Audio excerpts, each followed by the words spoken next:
Make sure you download the Woodward Sports app in the App Store and the Google Play Store today. Take Woodward Sports with you wherever you go and listen live on your phone or mobile device.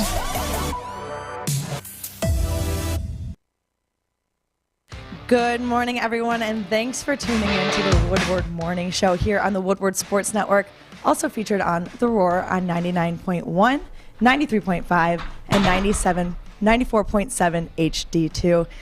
Guys, good morning. Welcome to Wednesday morning. It's another cold one here in Detroit. Another day I refuse to wear a coat. But hey, we got a Red Wings win last night, 6-2.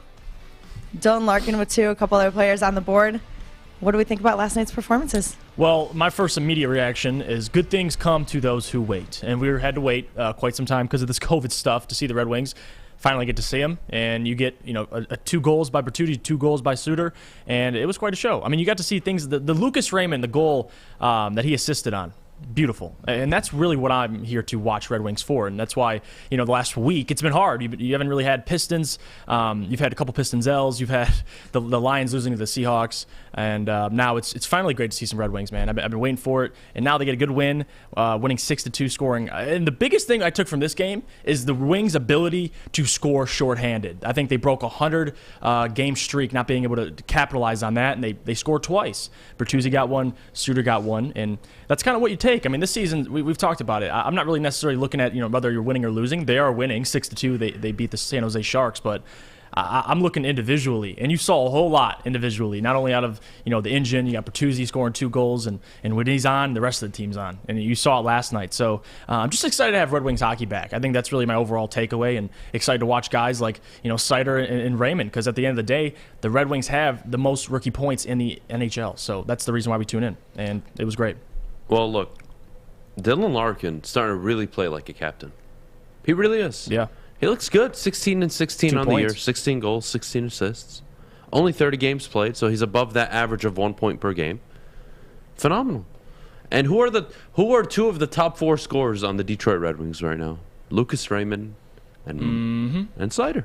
That's what you want, Unbelievable. And you know what's even better than that? They're actually 16-15-3. They have a winning record. So you're saying they're above 500 as well. So we're getting I'm saying they play good hockey. Right. They're not just a bunch of kids out there filling up the box score, a.k.a. the Detroit Pistons. Yeah. Like, their play is turning into results now. Are the Red Wings well ahead of the Detroit Pistons in terms of a rebuild? Absolutely. But the point is, that's what you want to see. Mm-hmm. Yes, you give them a pass for a whole year of developing young people. All right, cool. But then the wins matter, guys. Nobody would be talking about the Red Wings culture right now and how great it's going and how amazing it is if they weren't winning hockey games. Yes, the kids are playing unbelievably well. Raymond, Sider, even Nemetstikov. Like, there's a lot of it's a young core. It's great to see. Love that they're playing well. It's translating into wins on the ice. Yeah. There's nothing more important than that. You want to build a culture, you win games. And last night, 6-2 against the Sharks. I mean, how awesome is it, man, to have one hockey back? Because I swear to God, I was losing my mind during the whole winter break thing. And they shut everything down to COVID because Canada is probably the most annoying country in the world, but we don't have to go there. Oh, boy. And Australia, since we're going to be on this topic of most annoying countries in the world. Right now, my top 2 on the hit list, Canada, Australia. Can I tell you why they're doing this? You know why they're doing this. I don't care why. I think it's dumb. Okay. I think it's stupid. I want to watch the Red Wings play hockey. Figure out your stuff behind the scenes. Yeah. Anyways, 6-2 win last night. Mm-hmm. They benched Zadina too. That was one decision Blashill said he had to make, and they scored 6 goals. And he's been struggling lately. So little things like that, I guess, is something I got to applaud as well. I mean, listen, you got a lot of young guys on this team. There's no argument to play everybody, get all the experience you can, but made a tough decision, bench Zadina. And who leads the team in penalty minutes? Giovanni Smith. Exactly. And that's kind of like your enforcer. Yep. That's your Tom Wilson. That's your Darren McCarty. Now, I'm not saying he's at that level in terms of 1, physicality, or even 2, production. But the point is, that's a balanced hockey team. Like, when you look at the 4 lines, they make sense. When you look at the 3 defensive lines, and even how they substitute in and out of games, it makes sense. Like, no one's sitting here saying, what the hell is Blashill doing? Why is he experimenting? Right. Like, we have this issue with the Detroit Pistons. What are you doing in the fourth quarter? What's your rotation? Can we get, like, consistent play from some of the guys? And you don't have that issue with the Red Wings. And they're winning a lot of hockey games. They really are. Look, let's all be honest. Nedeljkovic, I think, was, as much as we love Raymond, as much as you love Seider, how you got your hands on Nedeljkovic, I still think is the steal of the offseason. And I remember when he was first traded, Darren McCarty interviewed him, and I was just sitting back like, man, is Columbus okay? Like, when this kid plays, he's got a high save percentage. He does not give up many goals. The win-loss record may not be the prettiest, availability, etc., etc. Okay, maybe I get it. But are you sure, Columbus, about this? And hey, like, it benefits the Wings. I could care less. Right. And this guy is top 5 in the NHL in save percentage right now. And this is really his true rookie season. Like, this is he's only going to get better. So seeing that now. And you have Sebastian Cossa. Still waiting. Still in the system. Coming up. Waiting to come up eventually. Now, his goals average allowed per game, or his goals per game, not the best, sure. Top, what? I'd say top 10, top 12. But still, he's playing at what I would consider an elite level for a goalie. You give me over 91% save percentage, and you give me anything under 2.8, 2.7 goals a game, that's elite. Now, he's at 2.85, yes, but the point is you're getting good goaltending out of him. When's the last time, Detroit, you can honestly say you had, like, somebody in net that you were just confident in every night? You couldn't even say that under Jimmy Howard. Mm-hmm. And I love Jimmy. Great servant of the team. Love him. Great, very good player. Even with Jimmy, you were like, all right, Jimmy, pull a Jimmy. I'm waiting. Right. I'm waiting. I'm waiting for the 30 seconds where you give up 3 goals. I'm waiting for the puck to come off the board. You go out to get it and you make a mistake. I'm waiting. I don't have that issue with Nedeljkovic. Kid's 25 years old. 25. And again, if you look at his record, you wouldn't think elite. But that's where, like, wins and losses in the NHL are so funny. 10, 8, and 3. He's responsible for more than half of the team's wins. And the games that he plays, the teams always have a chance. Yep. It's very rare you see a Nedeljkovic-led game where he's given up 3, 4, 5, 6 goals. It's not happening. Kid's having a hell of a year. I think it's been such a good season for the Red Wings. I'm excited to keep watching what the future holds. Mm-hmm. My goodness. But I'm telling you guys, Maddy, we always do this conversation. What Detroit sports team are you most confident in to deliver in the future, right? And for me, I think in the immediate, it's the Tigers. I think they win the pennant this year. And I'm going to keep saying it up until spring ball. And then once we get to opening day, I'm going to keep hammering that train. Having said that, another 25 years of consecutive playoff appearances. Anybody smell that coming under Eisman? I would love to see that. Yeah, I would love to see I'm it so for sure. confident. Like, how could you not be? And honestly, I've been to every game imaginable in terms of, like, Michigan sports, whether it's professional, collegiate. I've been to every single one. Nothing like a Wings game. No. When they're good, nothing like a Wings game. Sorry. And I'm a football guy. Even Love when they're football. bad, there's nothing like a Wings game. Nothing like a Wings game. I can't agree with you more. Puck goes in the net. You drop your beer.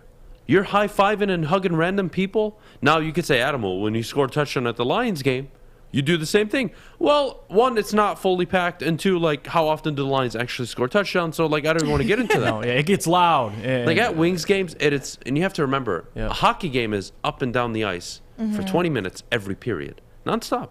Yes, some stoppage and play, a few TV timeouts, but it's the closest thing to soccer. Always there. It's the closest thing to soccer in terms of nonstop. And you get that. And it's like again, you have to understand the game of hockey. When your team is in the opposing team zone, every shot could be a goal. Yeah. So you're always like, yeah. Oh. And that's why hockey, especially like watching a game live, is so fun. It's so fun. Like, you're just so much more connected in a hockey game than you are in any other game, because you're sitting right up against the boards. Like, yes, you could sit courtside at a basketball game, but how often are they actually running into you? How often are they hitting the boards next to you? You know what I'm saying? And not to mention the fighting. That's probably one of my favorite things about hockey, is that you can actually duke it out. Speaking of which, did anybody see Macaulay's call last night when he put him in the penalty box for fighting? That was the best dramatic call I've ever seen in my life. It was extremely dramatic and sounded like Bruce Buffer out there making the entrance. I mean, I loved it. That's something. I mean, I saw it on social media, and that's what you like. I mean, that's what brings more people into watching hockey. You know what I do appreciate about NHL refs? They are Athletic. savages, and they're athletic. They are for sure. No, they're in good shape. Yeah. But if you guys just go on YouTube. Spend 10 minutes watching refs talk shit. Yeah, right. just it's the funniest thing ever. Like, they'll be chirping from the bench, and they'll tell them, shut the hell up. I know what I'm doing. Play hockey. I'll referee. That's Shut literally up. you as a ref. Oh, my God, absolutely. If I was a referee... Like, shut the hell up. I could not I referee, like, kids, like, youth, anything. No, I Because any parent that would even dare to say a word out loud that would undermine any child... I would flip my lid. Like, that is the one thing I'm scared of to become a parent. Like, when I put my kids in sports, bad call. I am terrified of the one dude, or I don't care, man or woman, that's going to sit there and yell and scream, whether it's at my kid or any other kid. I could care less. I am not about that life. High school parents go off at Yeah, I refs know, and it's kids. disgusting. I know. As if, like, your kid is actually going to go play in the NBA. Shut the hell up. Your kid's not that good. None of our kids are good. I know. All right? ESPN is not here doing a full cover story on your kid. It's not that serious. They could Let them be. have fun. Let them have fun. No, if you want to put your kid in like a competitive league, etc., fine. But that still doesn't mean you get to talk crap to a 13-year-old. Yeah, the helicopter You parents. losers. Yeah. You can't talk crap to kids. Like, I don't get that. That's the one thing I'm really terrified of when I do become a parent. No, if I do. It's a perfectly understandable thing. I remember when I was playing basketball, I used to get heckled all the time by parents. So it's a normal thing. I mean, if you're a parent, if I'm a parent, I'm showing up to the game with a baseball bat, and I'm just waiting. I'm waiting for the idiot. And it doesn't even have to be about my kid. It really doesn't. I picked the worst day to wear a black shirt. It is pitch black outside. I know your head's and floating. I feel like it's just my head when I look in the mirror. What is happening? Well, yeah. and then your beard doesn't. Did help either. anybody feel like maybe today was a good day to communicate a non-black code in terms of like what we wore? Okay. You Fish? brought it up upon yourself. I've been texting you and messaging you on every various platform for like 5 days about a trophy that still has not been delivered. That is a very good point. That is So I am a jackass. I really am. Tomorrow, there's the trophy presentation. Okay. We will put it in the prep, okay. and it will be a segment on the show. And I even put it in our Slack too. I know. Well, Fish, I don't have my laptop. I feel like I'm not contributing to I know, society but right you now. you have your phone, Fish, and you use your phone for. my laptop is my life. Okay. More than my phone. I know that, but you still have your I phone. don't go on Slack on my phone very often. That's why I appreciate you, Fish. But 'Cause we got you, Fish, and we have people in the chat that are constantly reminding Adam anyway about the trophy. So I love it. Appreciate you guys. We're gonna get the trophy eventually. We All didn't right, even I'm get not a pic worried about last it. night, by the way. What is it? We didn't even get a picture last Yeah, night. she wanted a pair. You probably I didn't sent even see the pictures Slack. for real. I haven't There seen we any go. of these That messages. makes sense. I have not seen any of these messages. If I did, I would either like them or acknowledge them. Adam, you do have a ton of unread messages, so you got a lot you got to look through. You guys so, don't want to see unwritten messages on my phone. Oh, I guarantee you, it's near 1,000. Every day it's a battle trying to catch up. Is it 1,000? It's worse. 2,000, 3,000, Like- 4,000? There, I'll share. We need to go to break, but quick insight. My inbox, my email, is like Oh, my Jesus. life. It's like my calendar, basically. When I have like 20 to 25 emails in my inbox, that means I'm having a really productive day. I'm on top of things. Nothing's getting by me. When I'm at 40, 50, 70, You're tapping out. I am done. That means like I'm not on top of my game. So it's a small hint into my life, but with no laptop, I am a miserable human being. I hope you guys know that. Hey, that's fine. And I look like who's it? The Halloween dude, the headless horseman. That's what I feel like right now. Like nothing. Like you guys can. I think you can green screen this. I hope you get your laptop fixed, by the way. It better, or I'm gonna have a problem. Okay. All right, guys, we probably gotta go to people in the break. chat that but can help you. When we come back, Michigan fell to Rutgers last night. Not sure how we feel about that, but first, Folding Warehouse. All right, guys. The Folding Warehouse in Hamtramck is where it needs to be. Whether you want to be with friends, family, team building event, or a corporate party, whatever it may be, the Folding Warehouse is the place to be. They have a private lane reservation for $120 that can host up to 10 people like we did for our company All In. Or you can just go with your friends. Open play all day. It's only $10. You can play, spend the whole day there. Breakfast, lunch, dinner. I don't know how long you want to be there. If you're that long, I mean, good luck. But having said that, the point is, you can cater your own food. You can bring your own food. They have beer machines. $2 Mystic beer machine, I should say. Sawyer, very well experienced in that manner. Oh, yeah. Oh, yeah. Oh, yeah. PBR and an over 100 beers on site, multiple bars throughout the facility. Come and get your full on. This is the foldingwarehouse.com, guys. Foldingwarehouse.com. Check it out. Come and get your full on. Okay, you thirsty little spin goblins. I want you to pedal into the next dimension. Spin it! Spin! Spin! Uh-oh! Carmen's falling behind. Let's give her the hiss of shame. Spin! Spin! Spin till you bleed! Don't ride the bike of shame. Come to Planet Fitness and find your own lane with tons of equipment, free fitness training, and no hissing. Join today for just $10 a month. Your Detroit alternative to the normal sports blah, blah, blah. It's Woodward Sports. Welcome back. Thanks for tuning into the Woodward Morning Show on the Woodward Sports Network. Make sure to follow Woodward Sports on Instagram, Twitter, YouTube, TikTok, Facebook, and Twitch. Guys, what's going on with Michigan's basketball team? They lost to Rutgers yesterday.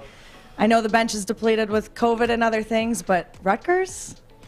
Yeah, well, first time in program history they lose to Rutgers, and it's never a good thing, but at the same time, it's so weird, just with COVID across all sports, because a lot of things are unpredictable. And you look at Michigan, they were out a ton of guys. I think it was about 4 to 5 guys, pretty much their whole bench, and they had to go out against Rutgers, a fully healthy Rutgers, featuring Ron Harper's son, actually, from former Chicago Bulls, was on the Rutgers, and they managed to beat them. They played well. Michigan couldn't shoot from 3. They were 3 for 15. And they don't have shooting, and not just that, they really don't have depth other than, they have Hunter Dickerson out there scoring half their points. He had 25 points out of their possible 70. Besides him, guys just aren't playing well. And if you can't shoot the ball, I mean, the Rutgers, they at least hit 11 threes. Michigan only hit 3.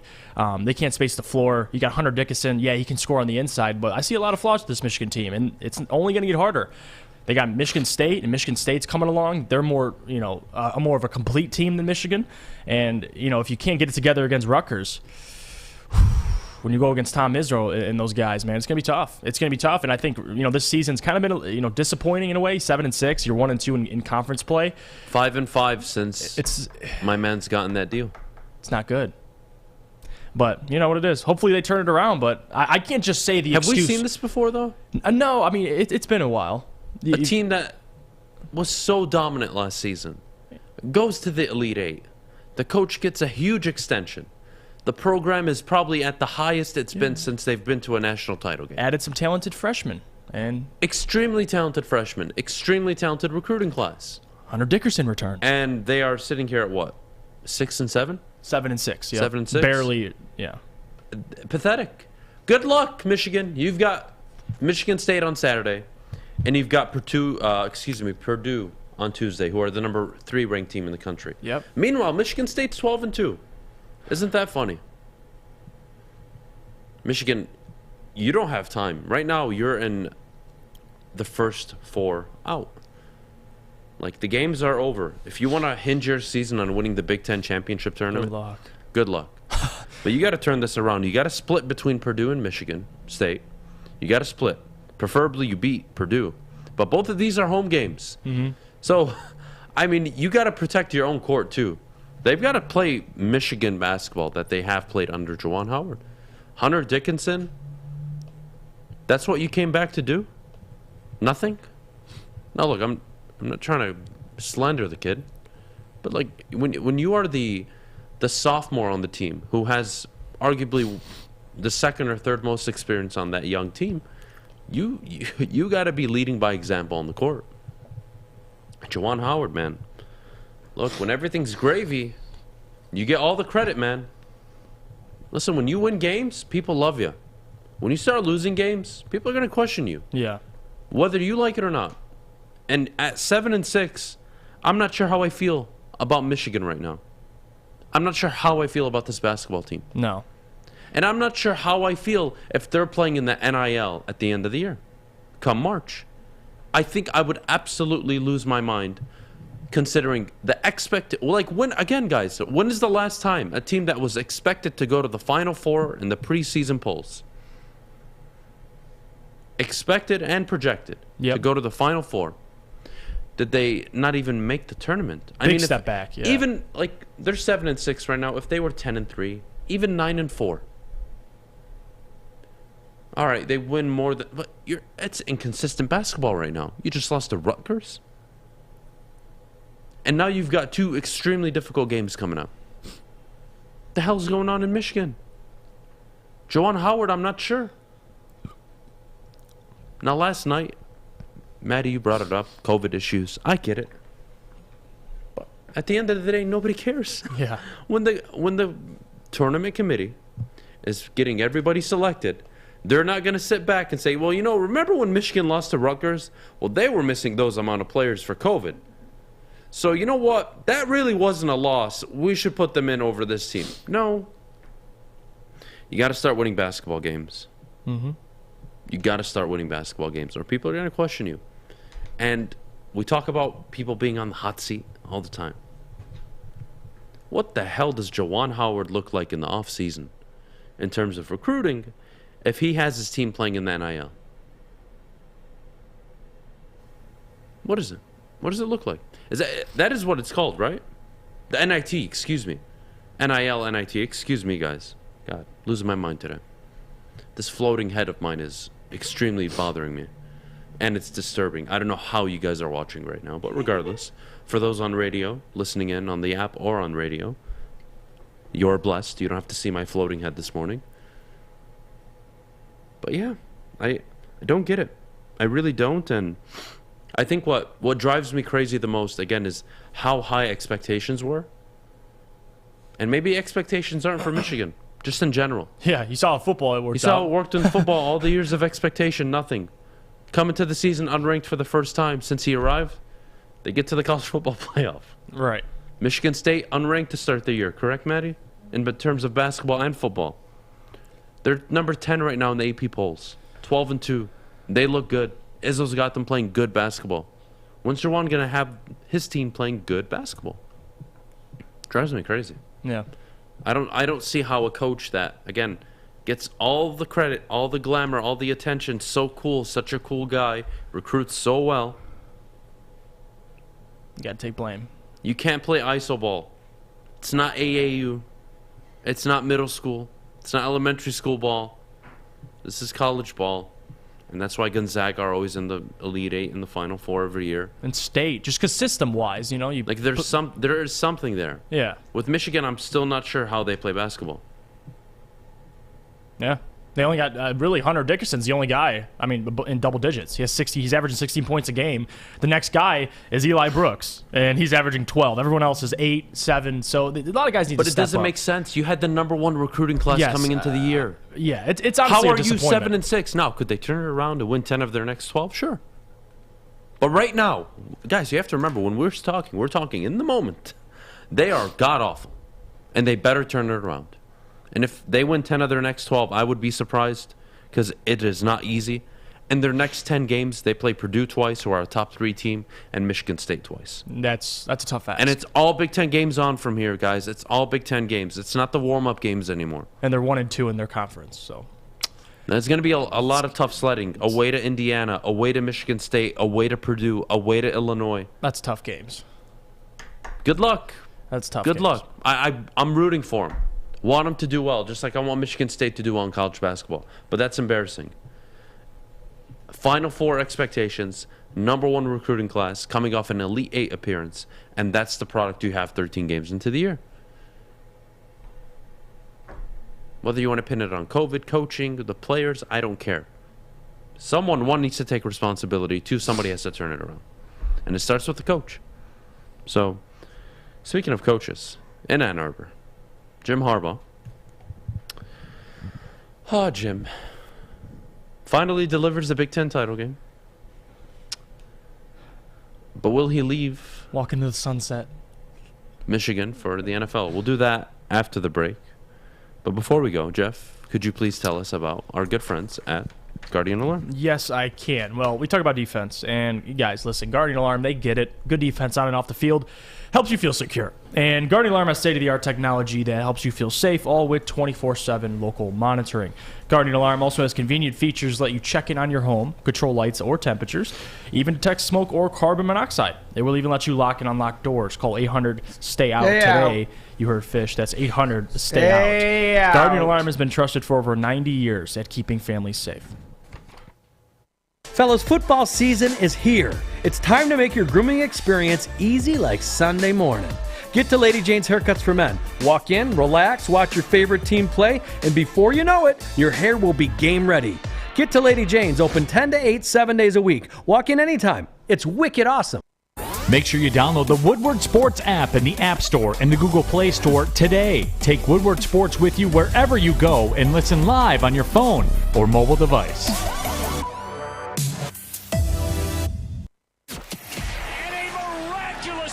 Follow us everywhere. Just search Woodward Sports on YouTube, Facebook, Twitter, Twitch, IG, and more. Welcome back. Thanks for tuning in to the Woodward Morning Show here on the Woodward Sports Network. Make sure you're downloading the Woodward Sports app on Apple and Google Play, and download our podcast wherever you listen, whether it's Spotify, Apple, Google Podcasts, or Amazon Music.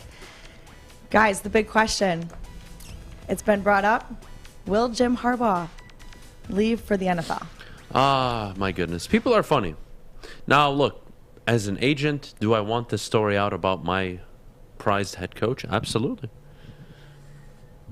And you guys have to remember, James Franklin got a huge extension. Mel Tucker got a huge extension. Harbaugh took a pay cut the year prior. He's likely to get a huge extension. That's just the reality. Kind of baiting that extension. Yeah. Look, it's going to happen. Do I see him taking over the Raiders? Hell no. What history do the Raiders have of being a stable franchise?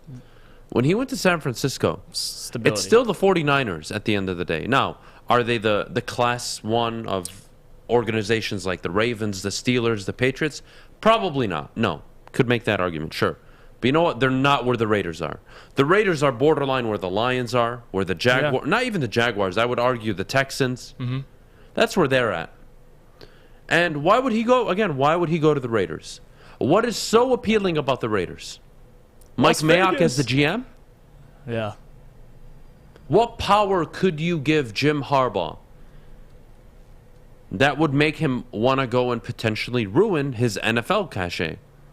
Because that's what made him so popular, guys. Left Stanford, went to the Niners, three straight NFC title games. He won in the NFL. It wasn't that he was just a decent coach or a good coach. He was an elite coach in the NFL. 3 NFC title games, 1 Super Bowl appearance. Oh, and he did it all with Colin Kaepernick at quarterback. Mm-hmm.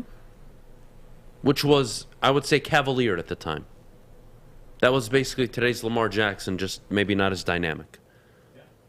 That's what he did. Along with building a defense, Navarro Bowman, Patrick Willis, Alden Smith. Like, that's what Jim did in the NFL. Why would you go to Oakland and mess that up? Because I promise you, Oakland is not a win-now situation.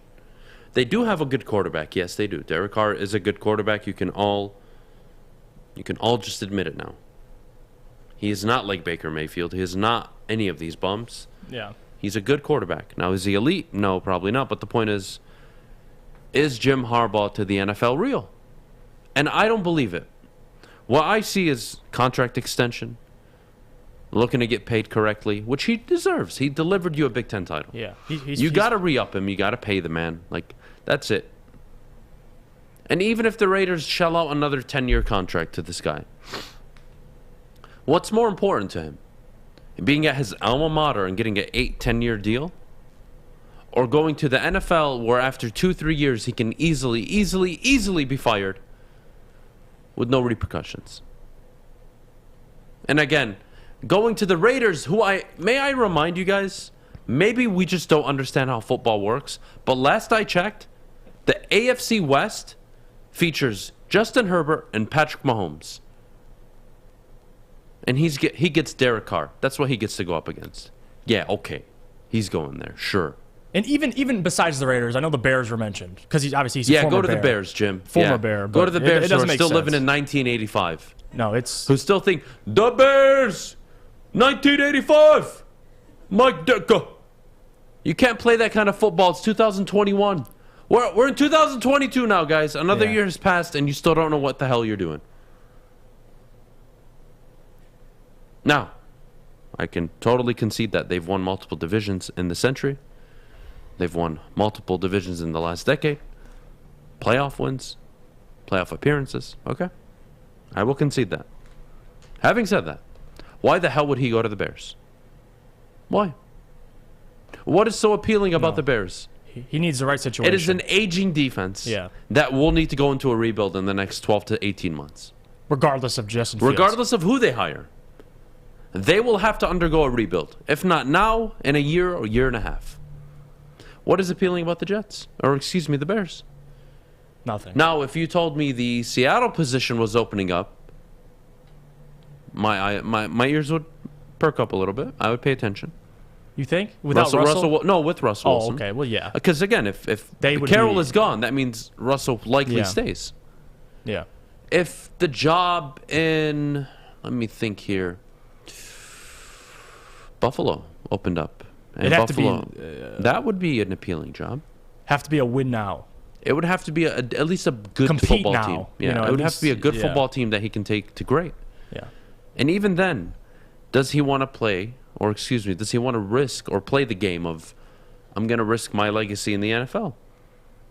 Like, I did it. I went there. I dominated. I left. And he had to deal with a lot of BS. And he dealt with a lot of BS from ownership in the front office. Exactly. And they sucked for 4 or 5 years up until they got Kyle Shanahan after that. Yeah, they really. That's what the Niners were. They regressed completely. Having said that, that's your alma mater. And I think you guys have to remember Jim Harbaugh pre and post Big Ten title game. Pre-title game, competitive, high-spirited, confident. After the Big Ten title game, you saw how much it meant. You saw how much it meant to all of them. And what happened after Georgia? You saw how bad that one hurt. Like, I don't see a guy that's not committed to the program or, is looking elsewhere. You can always tell in those post-match meetings, guys. Pay attention. Where a head coach is at and what he's thinking about. And for a guy that would be considering an NFL job, it would be the guy that would be nonchalant, disappointed, but wouldn't give you too much information. It would just be like, yeah, tough way to end the year. Not how we wanted it to end. Move on. But that wasn't Jim. And for me, I see a guy that's committed, Jeff. No, I agree with you. I don't see it happening, number one, because of what's available. The Raiders, don't see it. I don't see the Bears either. With Jim Harbaugh, though, I wouldn't rule it out. Obviously, he went to the 49ers, had 3 great years, all 10-plus win seasons. Went 8-8, had the troubles with the front office, left, went to Michigan. I think he likes the control. He's at Michigan. He's the man. You don't have to worry about salary cap. You don't have to worry about working hand-in-hand with a general manager. I think he likes it more. And not only that, I think the first point you made, and I think this is very underrated about this whole story, the man wants an extension. I think that's why you have this story coming out. It's telling of me. Of obviously, he deserves a new extension, but I don't see him going to the NFL, number one. Why would you leave Michigan? You just made history not only in your tenure. You beat Ohio State. You make the college football playoff, and obviously you suffer a horrendous loss to Georgia. Something that's got to motivate them obviously next year. I don't see Harbaugh just walking out, going to the Bears, and they're probably going to win if he went there 3-4 games with that roster, and then the following year sticking it out. Like no, he's with Michigan. I see it. I think this is more of a play to get the extension. But like you said, if a team opened up that had a great situation, a Seattle. Maybe an Arizona, whatever it is, a better situation, maybe he has that conversation. But with the teams available, I don't see it. He's a Michigan man at heart. Show me the head coaching position where the quarterback is available, and I will show you a job that he is likely interested in. Although I like the quarterback in Oakland, I don't like the situation. I don't like the defense. Organization. I don't even like the offense. They've busted on draft picks for almost 3 straight years, and the GM still has a job. Now, yes, I know Josh Jacobs worked out.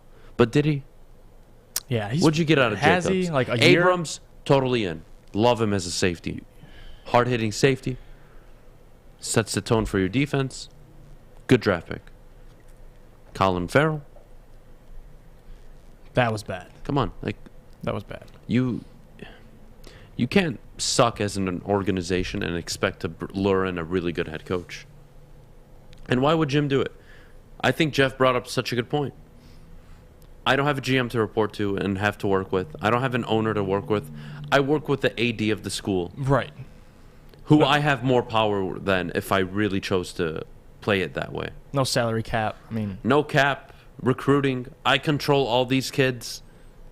They're not gonna give me flack because they make $20 million a year. Like, it's Right. there's no real like tension. It's like he has control. So yeah, I don't know why he would leave a college job for a maybe situation. Maybe the GM is going to work with you well. Maybe the front office is. There are no guarantees. yeah. And even if he went to Chicago, Aaron Rodgers not going anywhere, likely. And You probably have 2 wins every year against Detroit. Mm-hmm. And you probably split with Minnesota. So every year, you're going 3 and what? 3 and 3 in the division? Yeah. All right. That's 3 wins. Cool.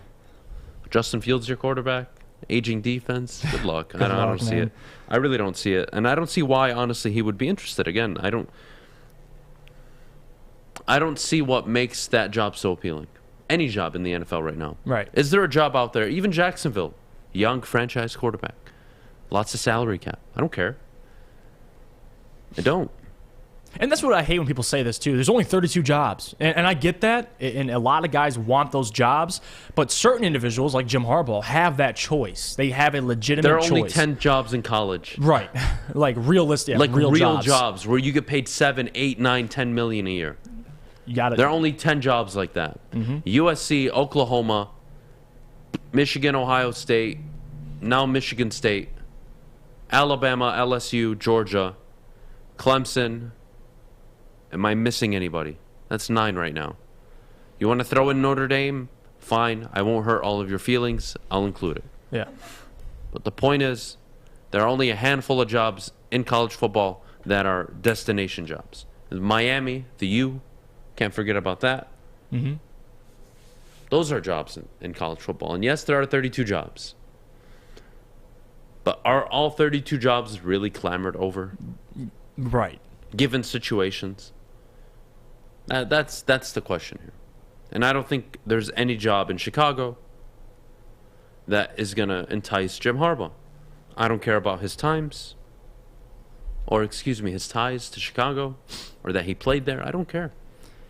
That means nothing. When you need to make a business decision for you and your family, feelings go out the door, guys. And sorry, he has more power at Michigan than he would in the NFL. And I don't think he should give up that power. Texas is a powerhouse, absolutely, guys. Arkansas, no. Texas, for sure, even though they're down. Not Houston. Yeah, so that's the state of Harbaugh right now. And I don't see it changing. No. Maddy, Michigan State girl. Mel Tucker. He was reported to LSU and all that stuff. Now, his situation, completely different. But he did get the extension.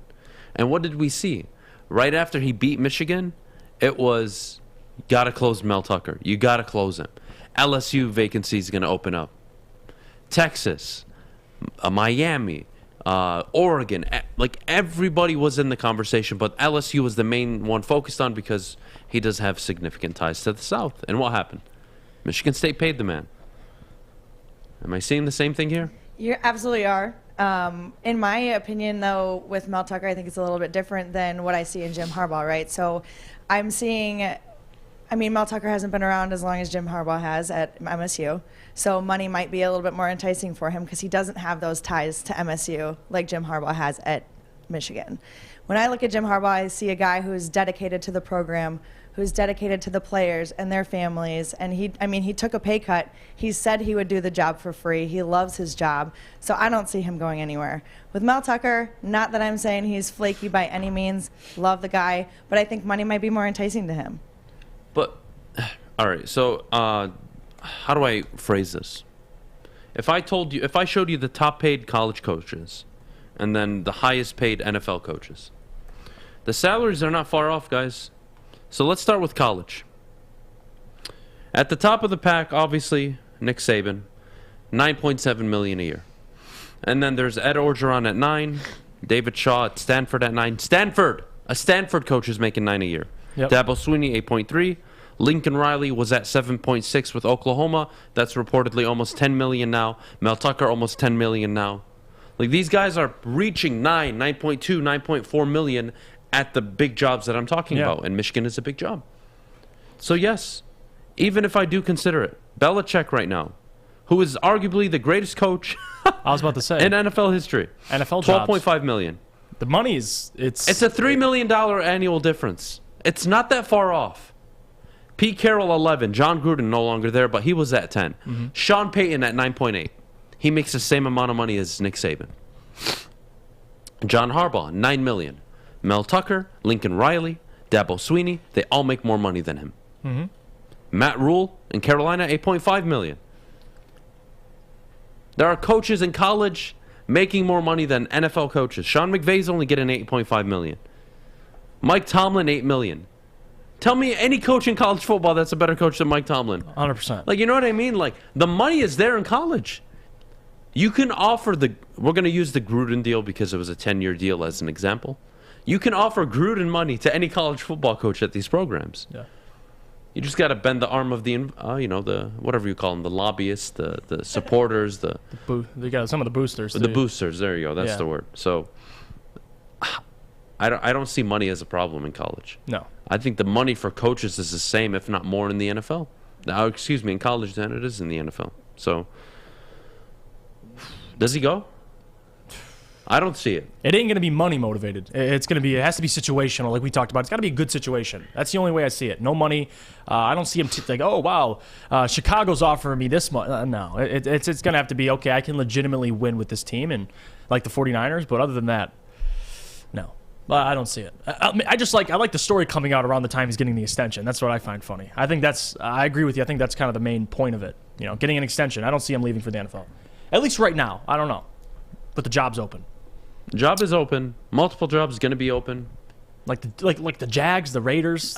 Like, it's not really an appealing group of jobs. I think Raiders are appealing given the GM situation turns around. They're the most appealing out of given Chicago they have a quarterback, like proven, stable, good quarterback can overcome a lot of bad scenarios. But nobody, I don't see it. Yeah. But sorry, if I'm Jim Harbaugh's agent, not only the Bears and the Raiders are offering me the job, hell, I don't know. I'll throw out any team. The Lions are offering me the job. Everybody is offering me a job when my guy needs to get paid. That's what you do as an agent. So, Maddy, do you see him leaving? I don't see him leaving. I think we all agree in the room. Yeah. Probably not going to happen. No, not going to happen. Fair enough. But stick around, because when we come back, we're going to talk about offensive and defensive players of the year. But first, MyBookie. All right, guys, MyBookie, the premier betting site that you need to be spending your money and winning money on. Bet from anywhere, anytime using MyBookie. And, of course, to start the new year, they will be matching you dollar for dollar.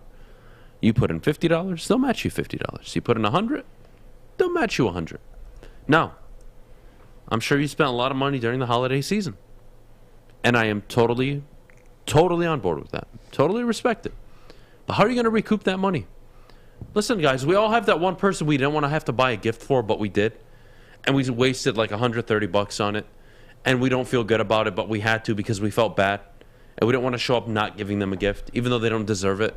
Like, we all have that friend or person in our lives that we just didn't want to gift. So why don't you gift yourself? Go make that money back that you wasted on that loser of a friend or a family member. Sign up today, guys. MyBookie. Use code Woodward. Match you dollar for dollar. And, of course, if you have a problem, call 1-800-270-7117. Hi, I'm Kay Cunningham. I'm proud to partner with Hall Financial, the mortgage company known for 5-star service. Don't just take my word for it. Check out their 5,000 5-star reviews for yourself. Go to callhallfirst.com and get started with your 5-star experience today. Make sure you download the Woodward Sports app in the App Store and the Google Play Store today. Take Woodward Sports with you wherever you go and listen live on your phone or mobile device. Woodward Sports. Missed part of the show today? Watch again on YouTube or download the podcast anywhere you listen to podcasts. Welcome back. Thanks for tuning into the Woodward Morning Show here on the Woodward Sports Network. Also featured on The Roar on 99.1, 93.5, and 94.7 HD2. Guys, we're talking offensive and defensive players of the year. Who do we got? Well, let's start with Offensive Player of the Year, because that's probably they're both, I think, we can both identify both of them, but Cooper Kupp, to me, clear Offensive Player of the Year, not only because of where the Rams are at, because of how important he was to them. Jonathan Taylor, I think, is definitely in there, in that conversation, but to me, it's close, and I would go Cooper Kupp, just because the ability, you've seen Matthew throw pick sixes, you've seen him throw interceptions, but when Cooper Kupp has a good game, they find a way to win. And I think it's not win. He always does. Yeah. 11th 90-plus yard even in losses. Receiving yard season. Like, the dude is the most important player on the team. Yeah. He is. And he was the most dominant offensive player in the league this year. And what is the definition of that, Adam? It's, well, this guy is the X factor on a team. You have to guard him. Can you stop him? And nobody has stopped Cooper Kupp this year. No. For me, the clear offensive player of the year, 138 receptions. 12 receptions away in the final the final game of the year from breaking Michael Thomas's record. 1,829 yards. He needs 113 yards to break Calvin Johnson's record. The guy's having a historic year, definitely Offensive Player of the Year. But I think Monday night somebody catapulted up. And he was always a close second in the Defensive Player of the Year rankings, depending on who you liked. But this is the guy that was selected 30th overall in his draft class. And there are 29 teams to this day that are pissed, that look at their GMs and coaches and scouts that year and said, what did you miss? And that's TJ Watt. 21.5 sacks. I hope he break Michael Strahan's record, along with, I believe, the Lions player that they accounted for, who had 22 sacks, I believe. So they gave him that. So the kid is unbelievable. And if I told you that your player was averaging a sack a game, what would that mean? What would you define a player in his career who averages 1 sack a game? You would tell me that is one of, if not the most dominant players in NFL history. Why? Because if you did the math, 16 games a year, 16 sacks a year, that is unbelievable numbers. Yeah. Every year. And in 76 career games played, he has 71 sacks. He is almost at 1 sack a game. And he is the problem every game. And you know he's the problem. And you still can't stop him. 4 sacks on Monday night. Catapults up to the lead in sacks. Goes up to 21.5. He's the clear Defensive Player of the Year. And now look, he had a hell of a year last year. And he deserved to finish second in the voting. But Aaron Donald was that guy last year. Yeah.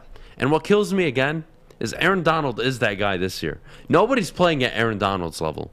The problem is the sacks aren't 20, 19, 18. Yeah, statistically. And, look, people like narratives. TJ Watt, you got to give him a Defensive Player of the Year award. I'm on board with it, but if we're asking who the best defensive player is in the NFL this year, it is Aaron Donald.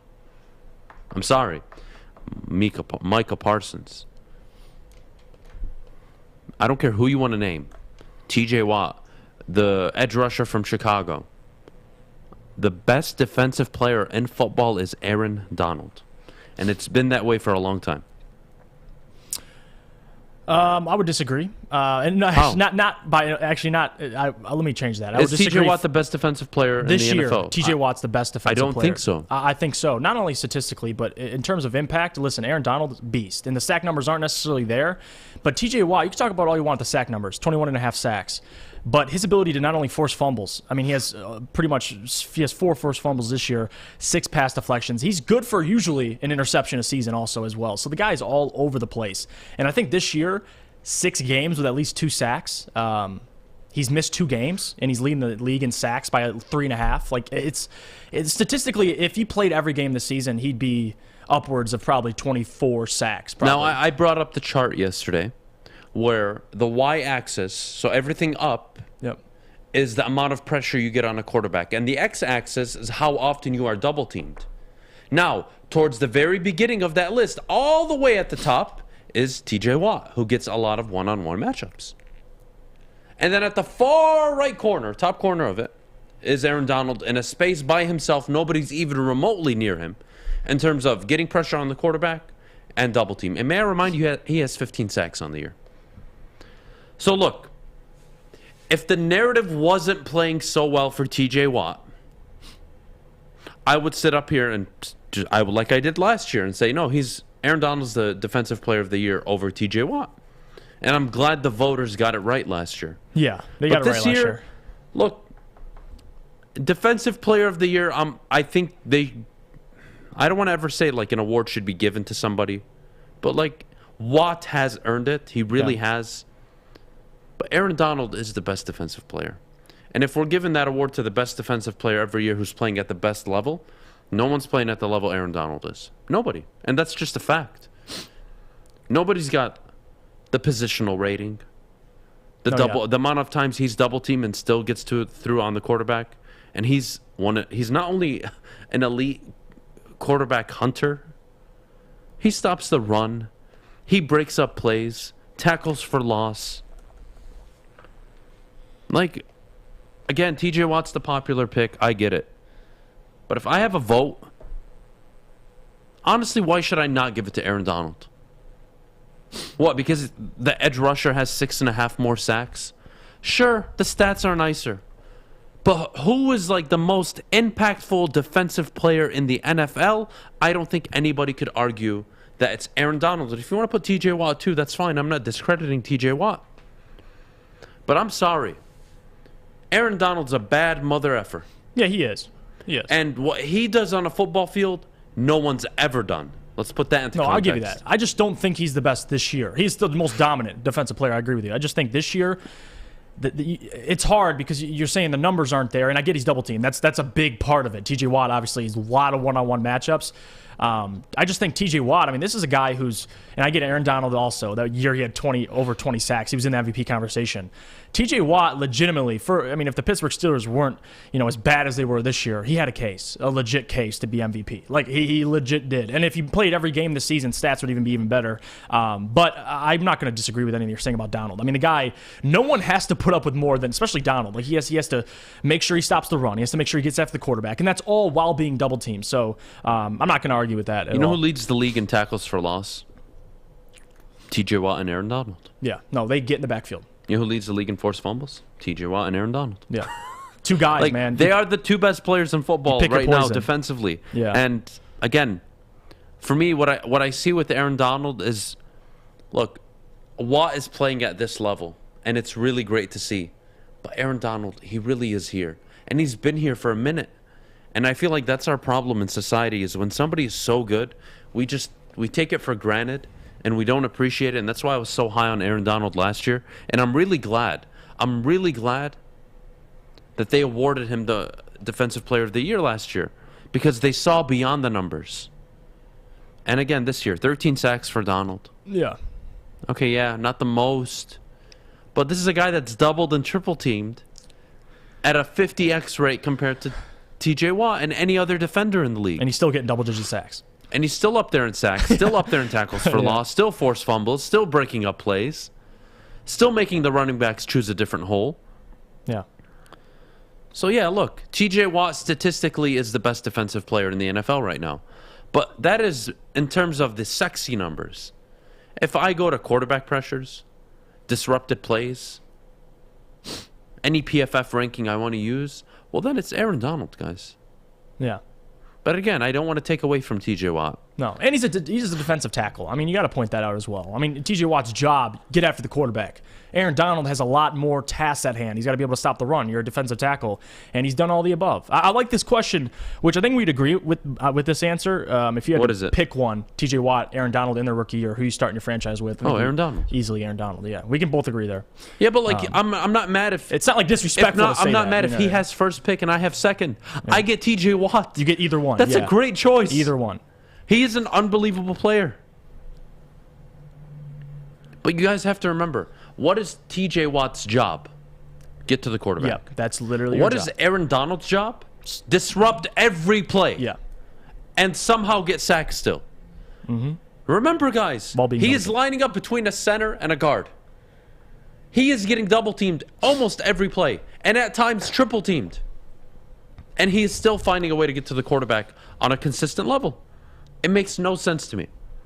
Aaron Donald's career makes no sense. And honestly, I hear all the time the Reggie White comparisons. I hear all the... no, there is no Aaron Donald out there, guys. In his career, rookie year, 9 sacks. All right, not bad for a D-tackle, right? Second year, 11 sacks. Holy crap, the guy's elite. Next year, 8 sacks. And now Aaron Donald, for the last 5 years, is the best defensive player in football.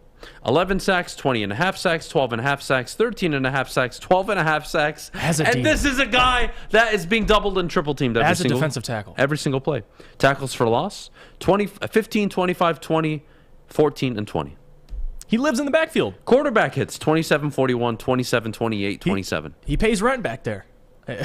He's the most disruptive player in football. He is. And I don't want that to take away from TJ Watt, but when we talk about most valuable players, the best defensive player in football, Aaron Donald gives me it every game. This is TJ Watt's 3rd game with 3 or more sacks. So half of his sacks have come in not even 20% of his games.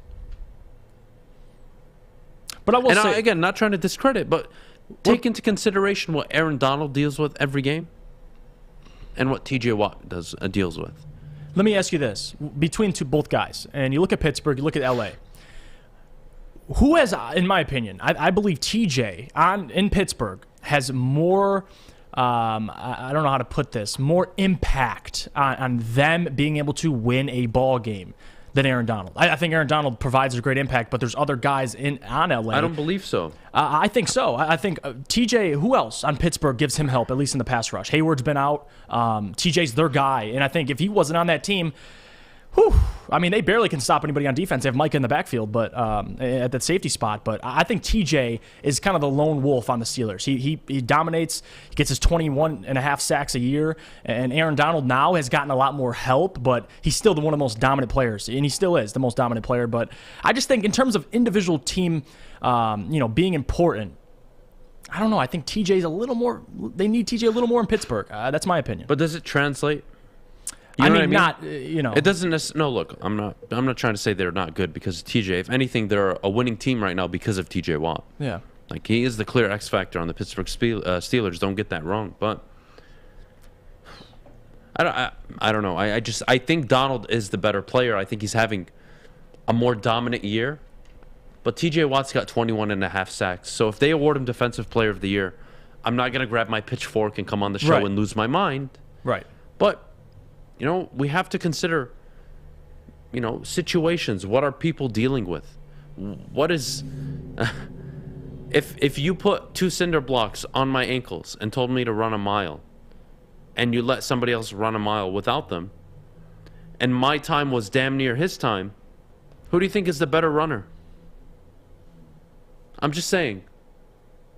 But I don't want to discredit TJ Watt. I mean, the start to his career has been phenomenal. First year, 7 sacks. Everyone was like, oh, okay, like, he won't be his brother. Then next year comes out 13.5, 14.5, 15, and now 21. Unbelievable. He's so good. So, I don't like discrediting great players. And I'm not even trying to do that. But we have to remember how good somebody else is before we anoint a new Defensive Player of the Year in TJ Watt. All right, fine, he probably gets it this year, but there's a guy in Los Angeles that I could argue should have 5 or 6 of them. So yeah, that's it. And I'm not going to argue with you on that. I mean, it's good. Aaron Donald's been dominant. He has the resume for it. I have no problem with that, Maddy. Again, I'm not going to kill myself if TJ Watt gets 4 sacks again and wins the Defensive Player of the Year. I'm just saying, we should open up our eyes a little bit and maybe understand what the true meaning of Defensive Player of the Year is. Yeah.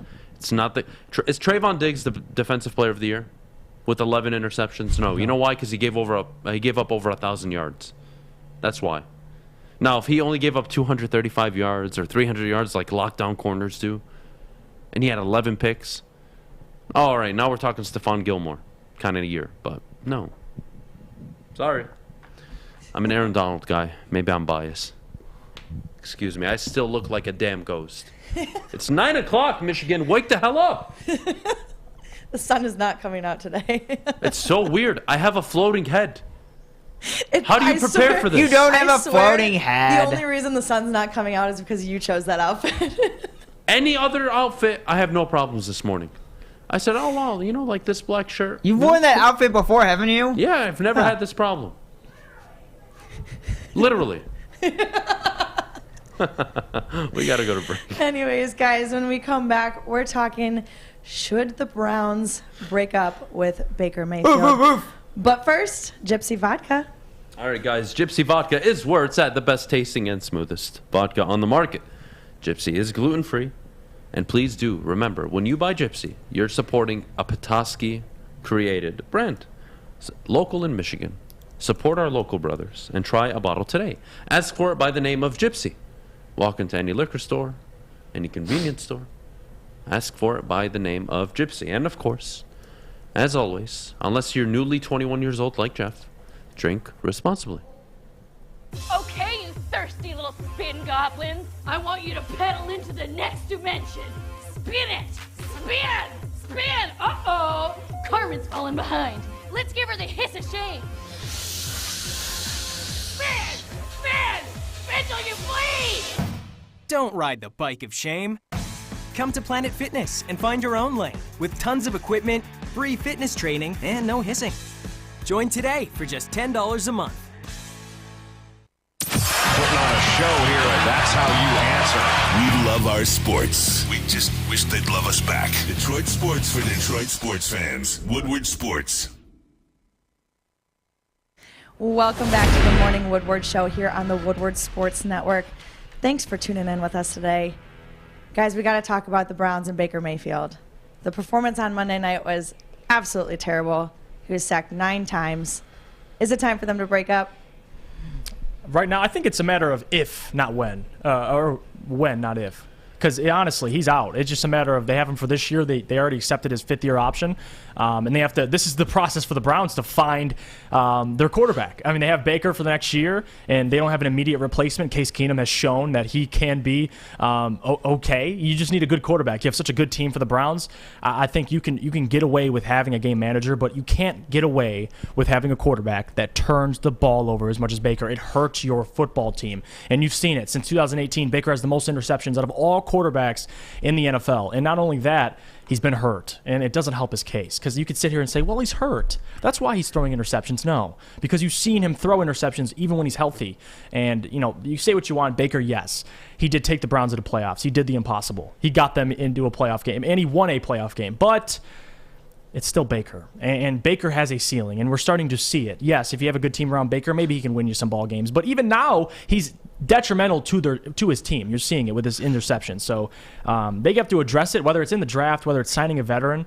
Baker, there's nothing wrong with he's going to be in the league. He's just not going to be a top-tier starter. He's not going to be live up to what he was, a number 1 overall pick. Now, you could still say, I was a walk-on, and I won the Heisman Trophy, and I went number 1 overall pick. It's still an impressive resume. But Baker Mayfield, he ain't it. And Kevin Stefanski, you're starting to slowly see them trust him less and less and less. And I think right now this season is kind of the last straw for him. I mean, yeah, he's going to have one more season, but I could see him having one more season with the Browns and kind of just being one of those guys who just floats around. He'll find a new team. But, yeah, the Browns, they're going to get rid of him. It ain't if, it's when. Sawyer, something happened yesterday. Could you remind me on the Big D Energy Show? Neil and I both acknowledged that we were Bakerholics, and Yes. Neil apologized to you for his actions under the influence of Baker Mayfield. Absolutely. Wait, Neil likes Baker? Yeah, he was Bakerholic. Well, he did. And Sawyer. Until... Yeah, functioning Bakerholics, yeah. I like Baker. Listen, I like you And like then him because he- he's in the and then he progressive died. commercials, or Well, no, I mean, I liked him at Oklahoma. He was Well, fun Oklahoma, he quarterback was. to watch, Listen, and like I Sooners. liked him. Their Like, point when is the when he Browns were came into good, the but- league, they believed like he would be a good quarterback, Yeah. and I was the guy that was like, hell no, it would never work. And I always had this conversation with Neil, and Neil would tell me, Adam, like, trust me, man, Baker's it. I'm like, no, Neil, you trust me. He ain't it, buddy. Neil. And, Neil apologized yesterday, which I thought was awesome. I would love to talk to him about it sometime. But he look, admittedly said, I'm sorry for Yeah. believing in this guy? yeah, because, like, guys, why would you support a guy that was caught on tape running away from the cops? That's your franchise quarterback? Grabbing his nuts in the college game. You see that? Grabbing his nuts. I mean, honestly, shaking it. If you think you're going to be a diva talker at the quarterback position, good luck. Yeah. Lamar Jackson doesn't talk. Doesn't talk. Dak Prescott doesn't talk. Stafford doesn't talk. Lets his game talk. Brady doesn't talk in public. Even Phillip Rivers. Remember when he talked? At least he was productive. Yeah, but that when was he like talking. country white boy innocent. I know. That wasn't, I think I'm the shit. Yeah. No, yeah, it's not cocky. There's a difference in being humble and just having fun.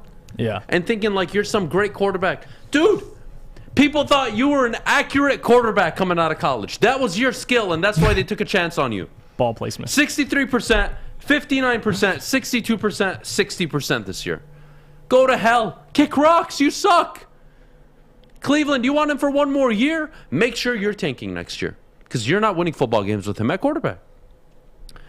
29-30 in his career. Congratulations. You have a middle-of-the-pack quarterback who can only win football games when you run for over 100 yards. Who has a horrible record against winning teams? Oh, my God. Is that familiar, guys? Kirk Cousins? Ryan Tannehill? Come on, guys. The Baker project is done. Move on. Honestly, be done with him. Cleveland, listen, Ohio, we have a chance to make up right now. Me and Ohio can be best of friends. I can restore this relationship. That'll never happen. I can restore the relationship Liar. with Ohio. You cut this bum this offseason. I will be the biggest supporter of Ohio. And that's the biggest lie I've ever heard. It is not the biggest lie. They cut Baker Mayfield this offseason. I will come onto this show with a Cleveland Browns shirt. Ooh. And a flag of Ohio, waving it in the air if they get rid of Baker. Yeah. Because it will change the fortune of their franchise for the rest of its entirety. And will you win the trophy as well? I got to bring in that trophy. I feel so bad, honestly. But stop bringing this up, all right? Bring it up when you're supposed to, not on the show, damn it. Having said that, guys, Baker is what he is. He's not a good quarterback. No. He's average. But do you want average? Would any of you start your franchise with an average quarterback? Especially with that roster the Browns have. And then, OBJ was the problem. I remember we all freaked out. His dad put a 10-minute video out on social media. He's wide open. He's the problem. No, he's not. Your quarterback can't read anybody down the field. Doesn't throw an accurate ball. Throws behind the receivers almost every time. And when Nick Chubb and the defense are not carrying your team, Baker Mayfield looks like a pile of garbage. Yeah. And here's my favorite stat of the year. Baker Mayfield, my good friend, has thrown for 200 or less yards on 5 different occasions. He's thrown for under 250 yards under 8 different occasions. You can add this too. First quarterback to start 1 for 10 on a Monday night game. No, 0 for 10. 0 for 10. 10 Sorry, straight he didn't have a completion. It's like yeah, don't get complimented. Yeah, don't say don't that. give him one completion. Don't give him one completion for charity. What are we doing here? It's not a charity. Jesus, guys, look. Mayfield is an average quarterback that is wildly inconsistent and can show up in some games and completely disappear in others. Mm-hmm. You don't win consistently in the National Football League with that kind of quarterback. That's what he is. He's garbage. I wouldn't start my franchise with him. And I'm sorry, he's a number 1 overall pick. Excuse me that I have higher expectations of the first player taken in the draft. Where you are picked does matter. It does. Why do you think people don't hate on Dak Prescott? Taken in the 3rd round. Even though he literally has very similar win-loss record and statistical performances to Kirk Cousins. Yeah. They all need 100-yard rushers. But Kirk rushers. Cousins was taken early on in the 2nd round. RG3 was the quarterback. Controversy. Kirk got paid. Mm-hmm. Dak got paid. Mm-hmm. But they're both doing the same thing. Dak's 0-5 when he does a run for 100 yards or more in terms of the team. That's the quarterback. 8-17 record against winning teams, Dak Prescott.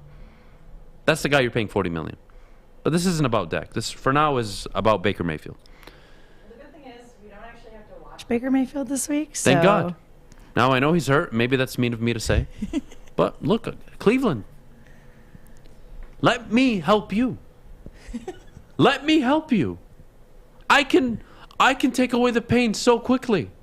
Just give me the sickle, and he'll be gone. Take the sickle, swing it at Baker, and you're done. Now, I know you picked up the fifth-year option. Probably not the smartest thing you could have done. But again, are you going to hold out hope, Cleveland, that going into next year, he's going to change? Is he going to change, or is he as what he is? Can Baker Mayfield change, honestly? Maddy, do you think he changes? Yes or no? No. Jeff, yes or no? No. Sawyer, yes or no? There's a room fish, yes or no? No. Even fish doesn't believe in you, Baker. That's how you know you're effed up. I know. When fish doesn't have any hope for you, that is the God signal of you're done. I did before Monday night, and then there you that go. happened. So Monday night was the end-all, be-all for Baker Mayfield. And Braylon makes a great point. I want to say this. To be that size, you have to be special. Russ, Kyler, Drew. Absolutely. Baker's average, but has a Heisman and was drafted number 1 overall and blinds people. And that's what it is. I mean, we talked about Dak Prescott. Baker Mayfield has a job in the NFL because of Drew Brees. Russell Wilson has a job in the NFL because of Drew Brees. Yeah. Now Baker Mayfield has a job because of Russell Wilson. Kyler Murray got drafted where he did because of Russell Wilson, the smaller quarterback who can escape the pocket, accurate ball somewhat placement. mobile, accurate throws, doesn't need to have the big arm. Yeah. That's why these guys are getting opportunities, and that's what drives me nuts about Malik Willis. You guys think he's Lamar Jackson? Oh my goodness, you're in for a wake-up call. No, he is not. Lamar Jackson's a very special individual, and he played at a much different level than Malik Willis did all season in his college career. People will get opportunities because of stuff like this. And Baker was taken number 1 overall because the track record of the new age of football where the smaller quarterback, kind of mobile, not the biggest arm, but super accurate, can get it done. And last I checked, every Oklahoma quarterback is accurate because it's how they play. Yeah. And the Big 12 is not the most complicated defensive conference in college football. So yeah, Baker, nobody believes in you anymore. You don't like it? Stop making bad decisions. Yep. Stop making bad decisions. And, I don't know, kind of act like a quarterback should. And maybe that's mean to say, like, well, no, this is a free country. Everyone should be able to express themselves and be who they are. Yeah. No. Not in the National Football League. My quarterback's got to be the leader of my football team. You think Baker's the leader of that football team? No. I know Lamar Jackson is. Mm-hmm. Hell, I may not even believe in Dak Prescott. He's the leader of that football team. And look at Lamar. People like to critique his ability to throw the football and not finding his receivers early in his career. You don't see receivers coming out posting videos of Lamar Jackson missing them, not targeting them. And now look at how... Okay, that is the biggest sham because Lamar Jackson year 1 could not throw the football. We all agree. But he came on late into the year. And he was a 6-1 record as a starter. And then the next year, 66%. And then the last 2 seasons, 64%. He is good. He's not average quarterback. He's very good. He's borderline elite in terms of throwing. And he only has what? Last year, 9 interceptions. And the previous year, 6. It's this year that he's making a lot of mistakes. And now that could be teams picking up on him. And maybe he is going to start regressing. Who knows? But the point is, don't compare Baker to Lamar. Sorry, guys. Well, Lamar Jackson is 37-12 as a starting quarterback in the NFL, and he does not have the run game, let alone half the defense that Cleveland has right now. And I want to bring this point up. Braylon just brought it up. I want to add to it.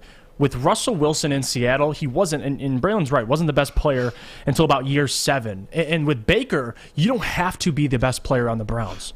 Just don't be detrimental to your football team. And that's what we're seeing. He's hurting them. And with Russ, for a while, he didn't put them in bad positions to lose them games. No, but Russ made plays. Look, that's the difference. I'm not saying Russ was the alpha one during the Legion of Boom era. But, guys, let's be real here. He was a top 6, top 7 quarterback in the NFL. He was playing at an elite level. Yeah. He was not turning the ball over. He was escaping the pocket on a below-average offensive line, making plays. Baldwin downfield. It didn't matter who it was. Russ was making plays. And he was helping them win football games. Yeah. And then, yes, the Legion of Boom went apart. Yes. And he had to step up and be the guy. And you know what he did? He stepped up. Won the division last year, 12-4, with no defense, no offensive line. So yeah, Russ is that guy. He always was. Just like Brady. Brady was always that guy. But the first 3 Super Bowls, yeah, kind of Bill Belichick dependent defense, run the ball, methodic, short intermediate passes. Okay. Moss comes in 2007, 2008, the whole narrative changes. And the narrative has changed since. Brady's got 3 Hall of Fame careers. Early on with New England, prime New England, and Tampa Bay. It's unbelievable. So yeah. What's going on? Is it like a fire alarm? No, it's the normal TV thing where every damn. so often they have to run like emergency ads to make All right, sure that like threw their me off. system Anyways, works. we gotta go to thanks break. for interrupting me. Really appreciate that. Sorry, buddy. I'm sorry. We got to go to break. When we get back. Maddy, what do we got? Guys, stick around. When we come back, we are looking ahead to the national championship game. Who's going to be the favorite, Georgia or Alabama? But first, let's talk about Lady Jane's. All right, well, Lady Jane's, guys, listen, I know a lot of you guys out there may need a haircut. And like Lady Jane's, we're all a simple bunch. And we like Sunday football and the feel of a TV remote in the palm of our hand. We like things uncomplicated like Lady Jane's haircuts for men. Walk in, you sit down, and before you know it, your hair is game ready. I'm staring right at the chairs right now. You get to sit in the comfortable chairs, watch your Sports Center, get your haircut, and walk out looking fresh. So get to Lady Jane's, open 10 to 8, 7 days a week. Walk in anytime because it is wicked awesome. Hi, I'm Kay Cunningham. Working with Harbs Financial to purchase my first home was easier than I could have ever imagined. They treated me like family from start to finish. Find out for yourself at callharbfirst.com. Make sure you download the Woodward Sports app in the App Store and the Google Play Store today. Take Woodward Sports with you wherever you go and listen live on your phone or mobile device. What's the over-under? Should I tease? Who is the lock of the night? Make sure you're watching Woodward Bets to get the latest in sports betting and more. Woodward Bets daily on Woodward Sports. Welcome back to the Woodward Morning Show here on the Woodward Sports Network. Don't forget to follow us on Instagram, Twitter, YouTube, TikTok, Facebook, and Twitch. Download that Woodward Sports app on Apple and Google Play and download wherever you listen to podcasts, whether it's on Spotify, Apple, Google Podcasts, or Amazon Music. Guys, we have a big game coming up here. Who should be the favorite, Georgia or Alabama? I don't like that Georgia are the favorites. And I'll tell you why. Because this really screws me over as a sports bettor. Because how do you not want me to take Nick Saban as an underdog? Didn't you learn your lesson, guys? They won me a lot of money. Like 4 weeks ago, 5 weeks ago? You idiots. Can't you just make Bama the favorite and let all of us normal people bet on Georgia? Because we all kind of feel like maybe they have a chance now? Can we not? Why? Why do you ruin things for people? Now I have to bet for Bama because I get them as an underdog. I hate you. I didn't even care about the game. But I really wanted to take Georgia, and now I can't because they're 2.5-point favorites. Because the bookies want to be smart. Why? Why can't you give us something? You give us Bama as an underdog? You pieces of you-know-what? Now I have to take Bama as an underdog. Even though I want to bet Georgia. I am not happy this morning. Clearly. I should be frustrated. Deservedly so. I wanted to take my money and fight with my wife about it, betting on Georgia, not Alabama. I am tired of watching Alabama win. And you're going to make me bet on Alabama. I hate you. I despise all of you. Should Georgia be the favorites? Why? They lost in their head-to-head matchup, and not only did they lose, they got pummeled. Yeah. And Bryce Young looked fantastic, and the defense gave them so many problems. I think Georgia can win, and I think Georgia will actually make it a lot closer than it was before, and I think it'll be much more low-scoring. Having said that, this is the first time Nick Saban has been an underdog in a title game, I believe. This is what we're doing? Like, I don't know. I'm just mad because I'm trying to bet on the game, and the team I want to bet on, I can't bet on. No, because I get Nick Saban as an underdog, and it makes too much sense to bet on it. I hate you guys. I do. Thanks for ruining the national championship game. Thanks for not making Michigan 1 and Cincinnati 4 and letting us just deal with Georgia, Alabama in the semifinal. No. It's okay. Whatever. I got it. I got you, committee. I got you, bookies. I see how it is. Sometimes, Adam, they are the 2 best teams. Shocker. You know what was not a shocker? Cincinnati looking like a bunch of middle schoolers. That wasn't a shocker. Notre Dame blowing a 30-point lead. Wasn't a shocker. 2 of the worst schools I've ever seen. What do you want? A 95% chance close game or a blowout? There's your answer. Well, there's blowouts regardless. The college football playoff is known for blowouts, so I wasn't even surprised. I'm talking about the final, though. Oh, well. The final will be a close game. Yeah. There you go. Would it have been a close game with Alabama, Michigan, or Georgia, Michigan in the final? You can't say that. You can't say that. Because if Michigan would have won, I think people would have felt like really good about their chances. Yeah, they beat Cincinnati. And if Cincinnati would have won and Georgia would have won, people would have said, oh, wait, Cincinnati's legit. They beat Alabama, and Alabama beat Georgia. So, yeah, like, I don't know. I wouldn't say that. Okay. I wouldn't, but, yeah, I don't know what you guys think. Should they be favorites? What do you guys think? I hate when people try to implement storylines. Like, clearly, no, they shouldn't be favorited. But in the SEC title game, Nick Saban won me money. So my pockets aren't mad. They're honestly not favored. I'm fine with that. I'll throw money on Nick Saban any day of the week. But the reality is, listen, it's recency bias. Alabama, they beat Cincinnati. The score looked dominant, but in the game you're watching, it was very dragged out, very slow. They don't have John Mechie still, the third, so they're going to struggle. But it's Alabama. And defensively, they still have probably arguably the best defensive player in the country in Will Anderson. I mean, they still have guys on Alabama, and it's Nick Saban. So, no, they shouldn't be favored Georgia, but at the same time, and this is what they do, they're going to take into account Georgia's motivated. They beat Michigan. They lost to Alabama. They're going to be so motivated to beat Alabama.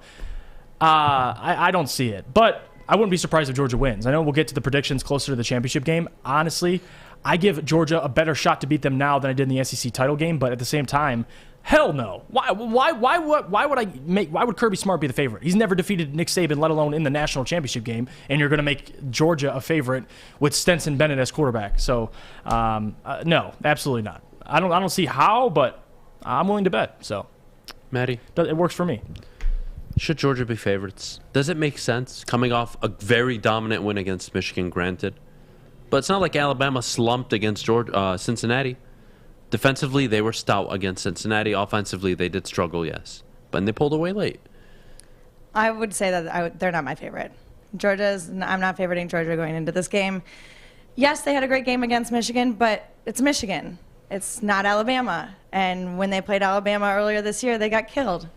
So, I don't know. You look at it, yes, do I think it's a different team now than they were when they played Bama the first time? Sure.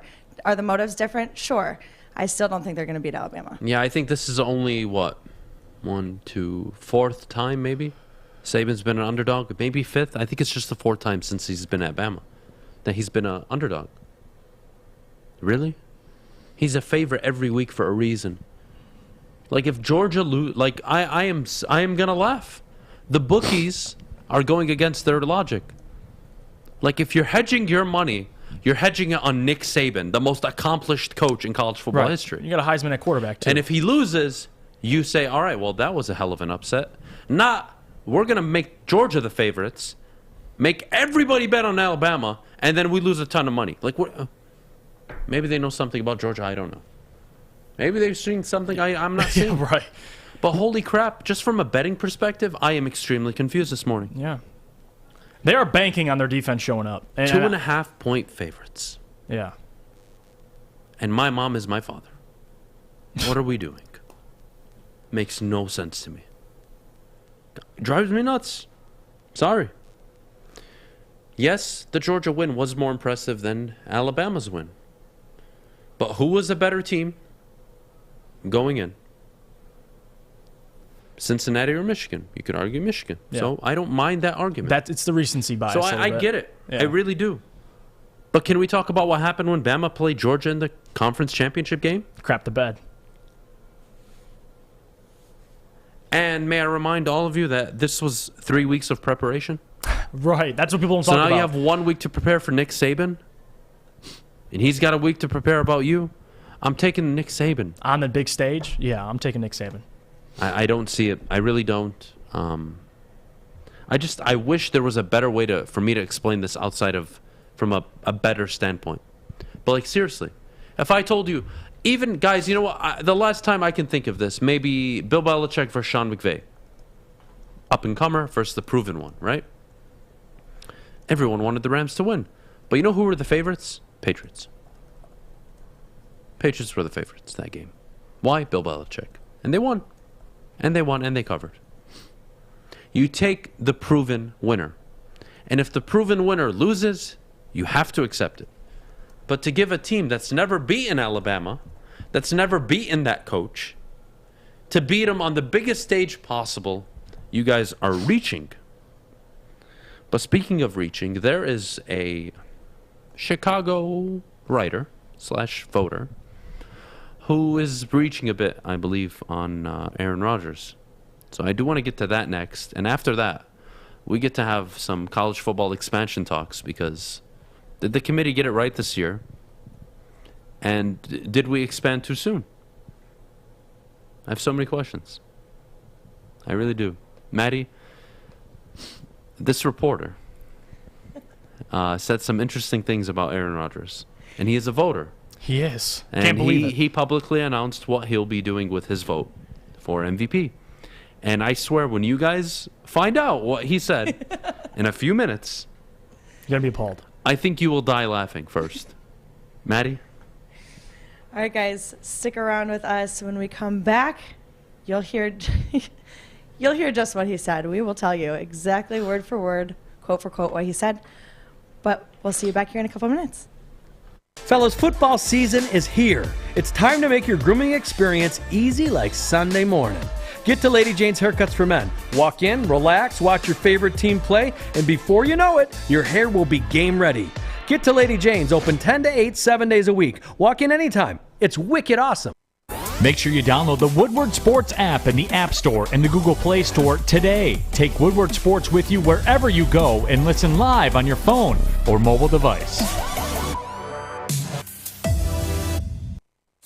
Opinions are like ear holes, and we're putting ours in yours. Well, that's not winning, Joy. It's Woodward Sports.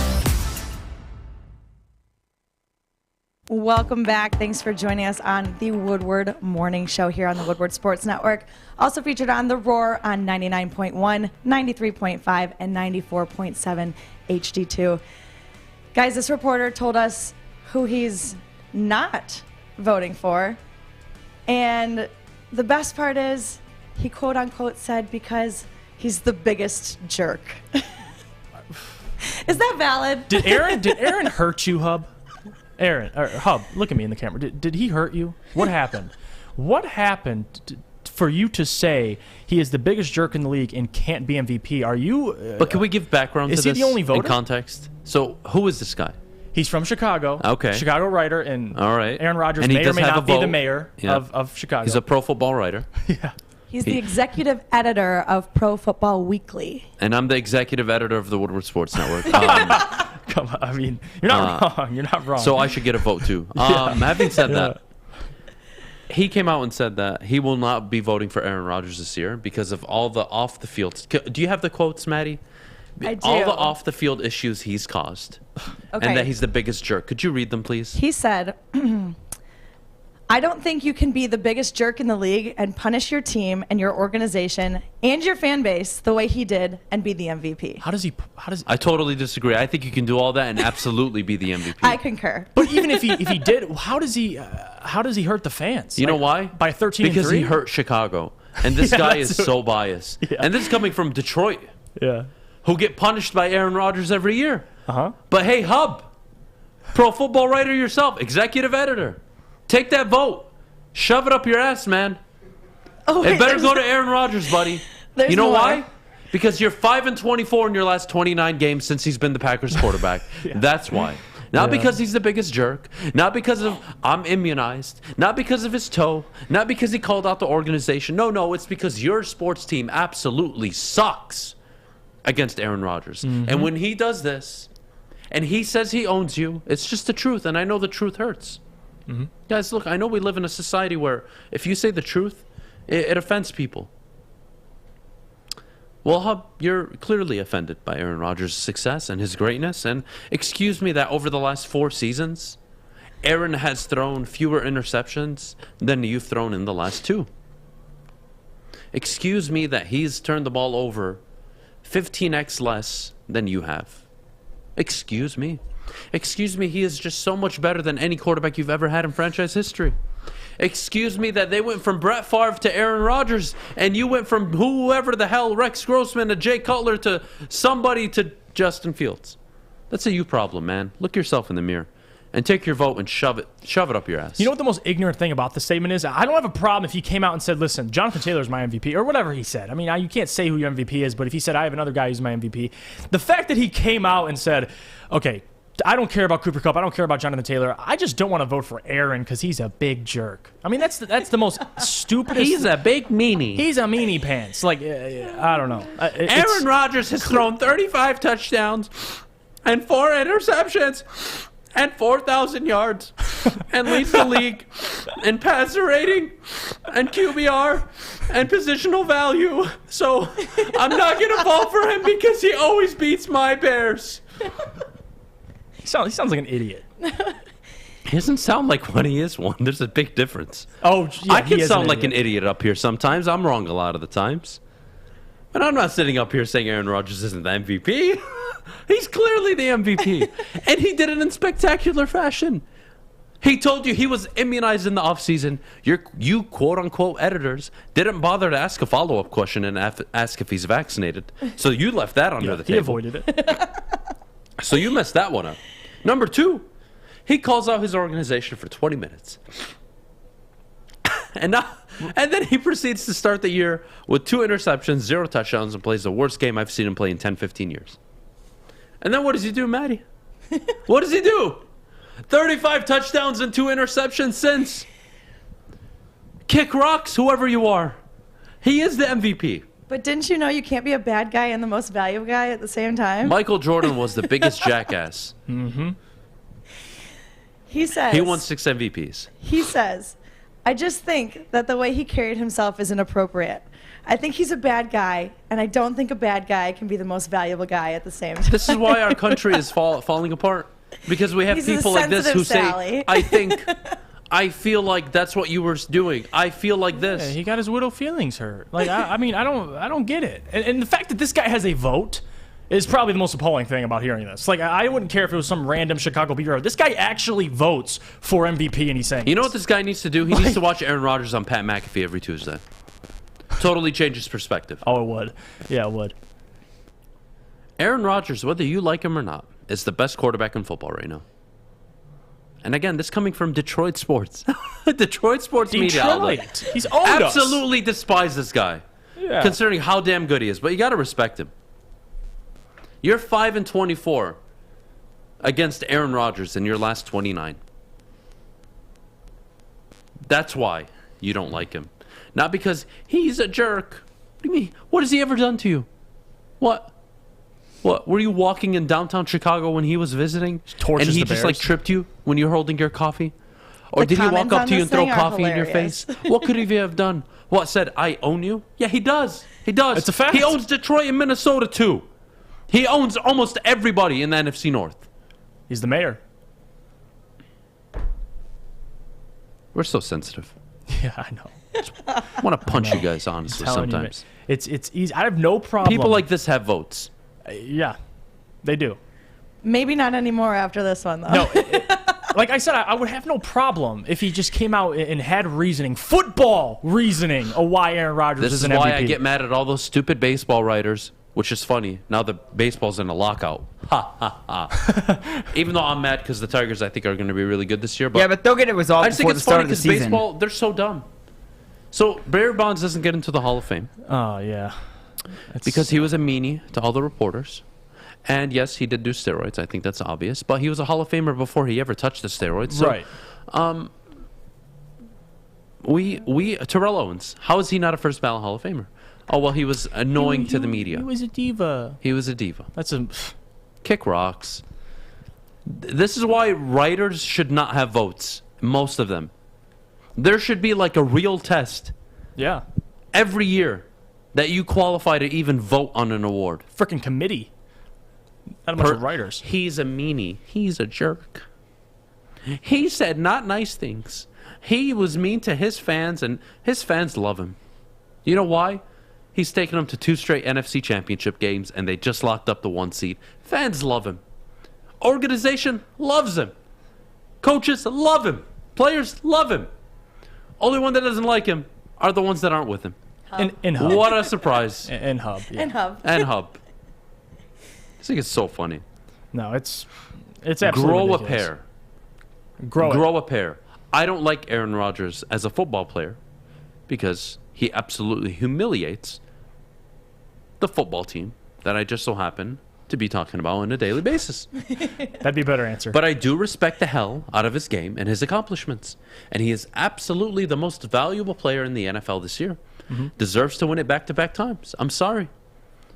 And if he just doesn't throw an interception against Detroit, he will be the first quarterback in NFL history to attempt over 500 passes and not throw more than 5 or more interceptions.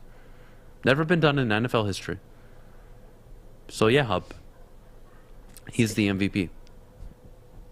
Sorry. Hub. Yeah, sorry. I really am. Sorry to break it to you, Hub. If you didn't know that already, he owns your city, so, you know. You insult the award? The Heisman lost credibility this year. Why is Kenny Pickett there over Kenneth Walker? Someone explain. Someone explain. You can't. I lost a little trust in the Heisman committee this year. It really pissed me off. MVP voters. If Aaron Rodgers is not a unanimous voter for MVP, we're going to have a problem. And it's just going to make you guys look bad. So, Hub, do yourself a big favor, man. Probably delete that article. Write a new one apologizing. Saying, you know what, I got to respect his game. Maybe I don't like what he says, but that shouldn't clout my judgment. I don't know, maybe be a professional, Mr. Executive Editor. Everybody's got titles these days. Nobody acts like it. Right. Everybody wants to be an entrepreneur, an executive, a co-founder, a this, a that. And they sure as hell don't act like it. Executive editor, my ass. Jess Cleveland. I bet Hub's wife wears a Rodgers jersey when they go out to dinner. I bet. I hope she wears it when they're in bed. Hell, I hope she sleeps with it. No, let me not do this right now. No, yeah, you guys yeah. are gonna get me in a lot of trouble right now. Further. Let's not go one step further. Don't need to be doing this. But I'm just saying. It's unbelievable how we let our personal bias and emotion really kind of deviate from what we're actually looking at. Like, it happens with Lions fans. It's like one of my biggest pet peeves. No, it's a bad football team. You're not winning 10 games this year. Don't sit up and come into the chat and tell me that they're going to win all these games. They're not. I'm telling you, just trust me. Enjoy the process. Root for the young players. Enjoy the rebuild here. Not going to be good for you guys this year. 2 months I had to deal with this crap. Then finally, when they were 0-9, they maybe conceded. Just a little bit. But you can't let your emotion get in front of you in terms of what you're actually looking at. You'll be so much more happier. Adam, what are your thoughts on communism? Maybe another day, AC. Wow, I'm shocked you went that route. Don't feel like getting canceled today. Huh. Probably not the day. I'm proud of you. Can we clap it up for Adam, everybody? No. No. Hold on. Listen. Just listen. If you guys want to argue that Cooper Kupp deserves a few votes and maybe Jonathan Taylor and that's why he doesn't get it unanimously, sure. But we can all agree 70 to 80% of the voters should have Aaron Rodgers first in their ballot. And if they don't, I will lose a lot of respect. And if you don't, at least have a football reason. Like, at least bring an argument to the table and we can have an argument. But saying he's a big meanie and a jerk, I mean, I'm not having the conversation with you. Sorry, Hub. It just doesn't make sense to me. And they kind of make you lose a little respect for these guys that have this MVP vote. Like, who is your MVP so, then? guys, Hub? Who is it? Okay, I'm it? seeing the Aaron Rodgers slander in the playoffs. Why don't you do that to Peyton Manning? I'm asking. We got to go to break. But while we're in break, just answer in the chat. Why don't you ridicule Peyton Manning the way you ridicule Aaron Rodgers, who has gotten to more title games than Peyton Manning? Huh? I want to know. Last year, Aaron Rodgers played a good game. Defense was all over the place. They gave up that touchdown right before half to Scotty Miller. I'm not absolving him from responsibility. Aaron needs to deliver in the postseason. I am 1,000% on board with that narrative.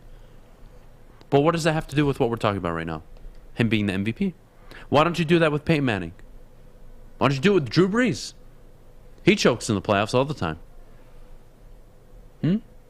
Big Ben, outside of those early Super Bowls, choked in the AFC title game multiple times. Can we stop holding people to different standards when it doesn't fit with what we're talking about, please? If you're going to want to talk about Aaron Rodgers and the postseason and not delivering enough, go look at Manning, Brees, Roethlisberger. Go on. And tell me their history. Very similar. Don't do this, guys. Give me a real reason. Maddie, we got to go to break. All right, well, while you're pondering that thought, stick around.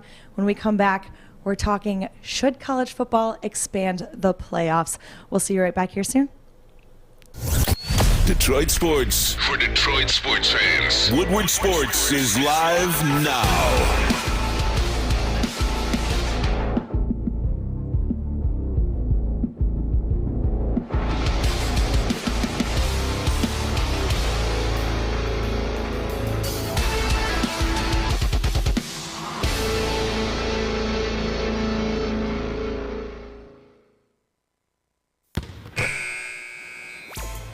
Aaron Rodgers plays in the NFC North and Peyton Manning didn't? That's our reason? Jake, I love you, buddy. Come on, man. Give me something better. He played in the AFC South. The Jaguars were a joke. The Texans were an expansion team. The Titans, pretty irrelevant up until Mike Vrabel. And that's well past Peyton Manning. What the hell are you talking about? The AFC South is what the NFC North is. What? What? What are we doing? Stop making excuses for people because you don't like them. Stop! Stop it. Peyton Manning got to 3 Super Bowls. You're really going to count the Denver ones, huh? You're really going to count that Denver win? What about the blowout loss they had to Seattle? Oh, then they played Cam Newton and their defense, Von Miller. MVP carried them, right? No, we're not going to talk about that. It's okay. Look, I don't mind it. But Aaron Rodgers still has a lot of legacy left to prove. He needs to deliver in the postseason. Yep. Absolutely. Nobody can argue with that. Nobody. But that doesn't deviate from his accomplishments and his play. And if you look at his postseason career, guys, if we're being honest here, it's not like he's a different quarterback in the playoffs. He's the same quarterback. 45 touchdowns, 13 interceptions. Well over 3-to-1 ratio. Yep. That's what his career is. 11-9 in the postseason. He's only ever lost in the postseason in the first game 3 times. And he's been there a dozen times almost. 45 touchdowns, 13 interceptions, 100.5 passer rating. Like he is who he is in the regular season in the playoffs. That's my point. Now, did he botch a few leads? Did he not show up enough in certain games? Yeah, guys, 100% I'm with you. Mm-hmm. That's why this year is so important for him. He needs to change his own narrative. And he's got the team to do it. No excuses. But that doesn't diminish his accomplishments, just like it didn't diminish Peyton Manning's. Yeah. So yeah, I don't like that at all. I don't like it at all. Manning was awful in Denver. It's not fair. So yeah, guys, be very careful like what we're asking for. Yeah. And what we're trying to I don't want to say slander somebody, but when we're trying to diminish what they're accomplishing in the moment based on some other irrelevant fact, I don't see how it supports your argument. Mm-hmm. I don't see it. You guys really want me to look up Drew Brees' numbers in the playoffs? Peyton Manning's? Peyton Manning was you could go there. A turnover machine. Could go there. He was a turnover machine. Didn't have his best games. And if I look at the playoffs for Peyton Manning, his career, 40 touchdowns, less than Aaron Rodgers. 25 interceptions, 12 more than Aaron Rodgers. Oh, here we go. My favorite, Drew Brees, Mr. Choke in the playoffs himself. And his last 5 playoff appearances, 2, 3, 2, and 3 interceptions. And his last 5 appearances, total, Well, I should say 5 postseason appearances. He's got 15 touchdowns and 11 interceptions. Not the best. No. He's 9-9 in the playoffs with 1 Super Bowl run and multiple choke jobs in the playoffs with a defense that was very good.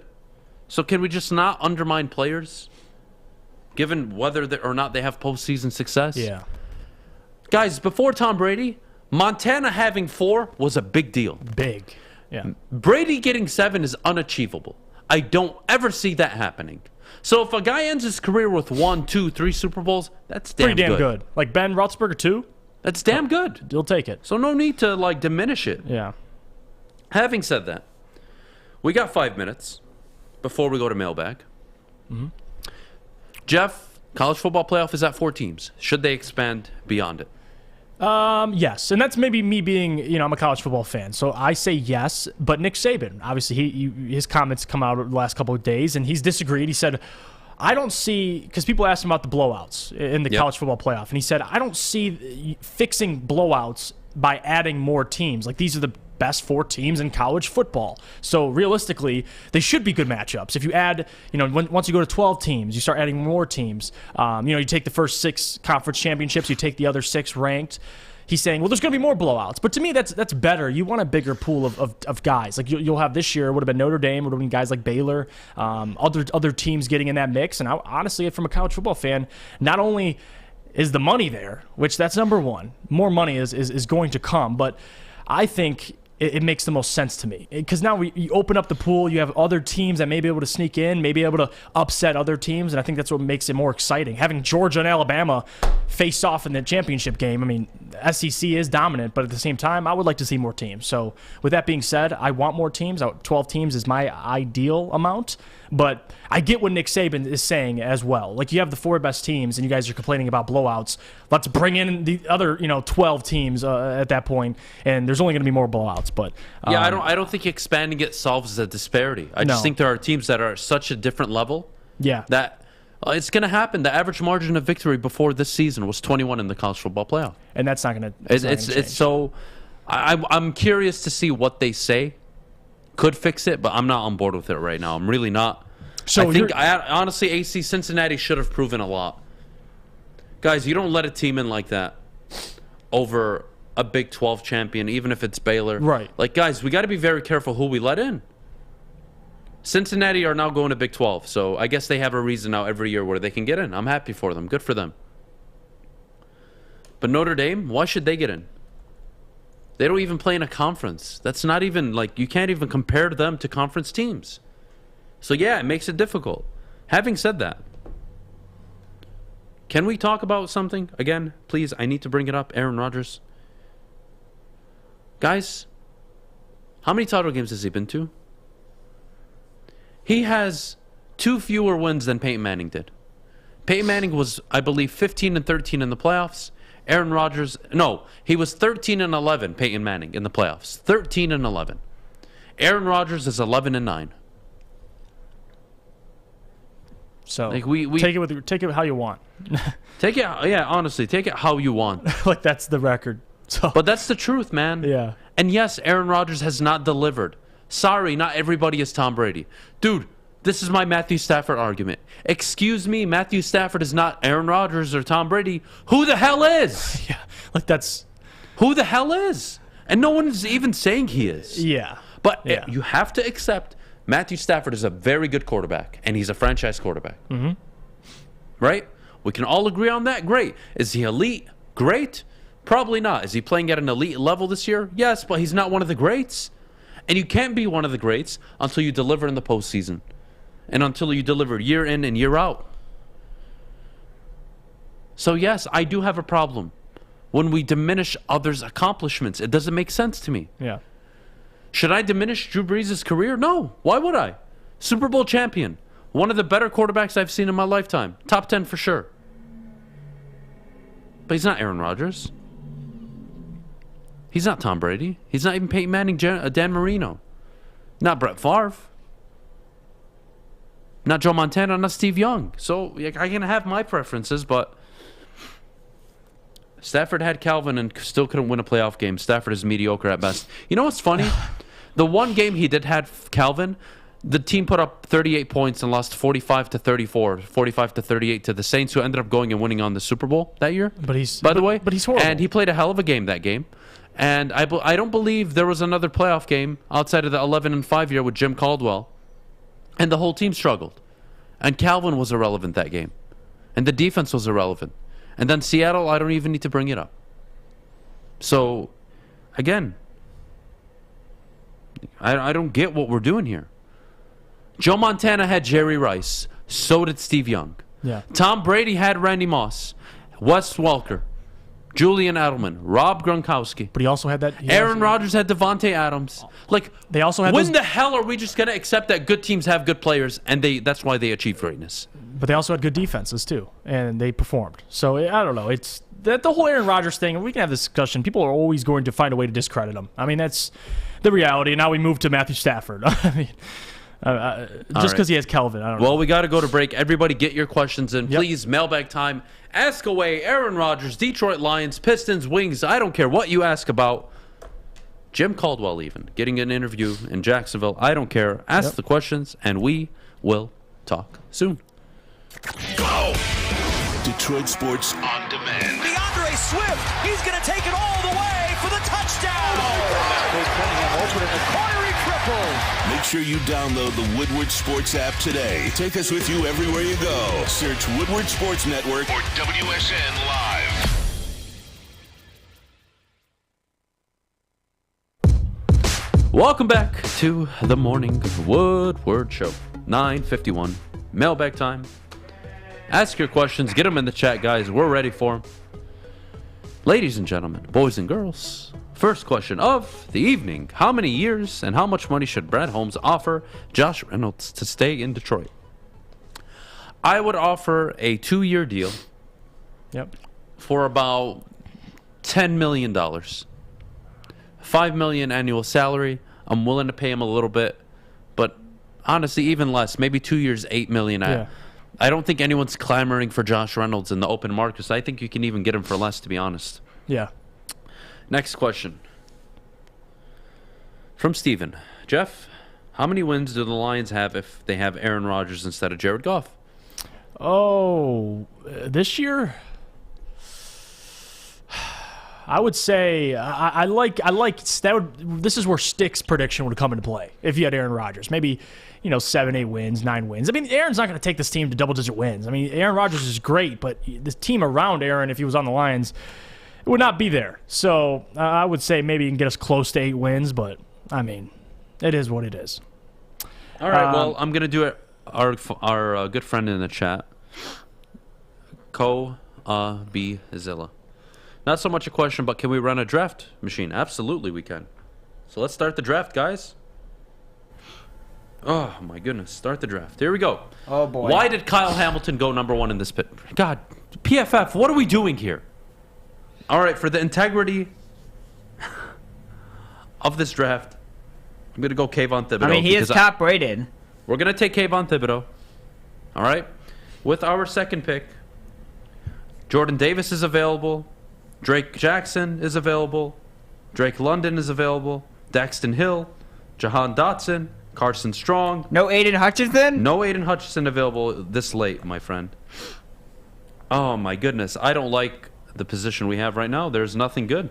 But do you take Jordan Davis, Jeff, or do you take a wide receiver? Wide receiver. All right, we're going to take a wide receiver. Yeah. Drake London. I don't know how he fell this far, but here we go. Second round pick. Jahan Dotson still available. Probably not going 2 receivers. You probably want a middle linebacker, but there isn't many available. What about safeties? Safeties, not many available. Nobody good here. I'm not seeing anything.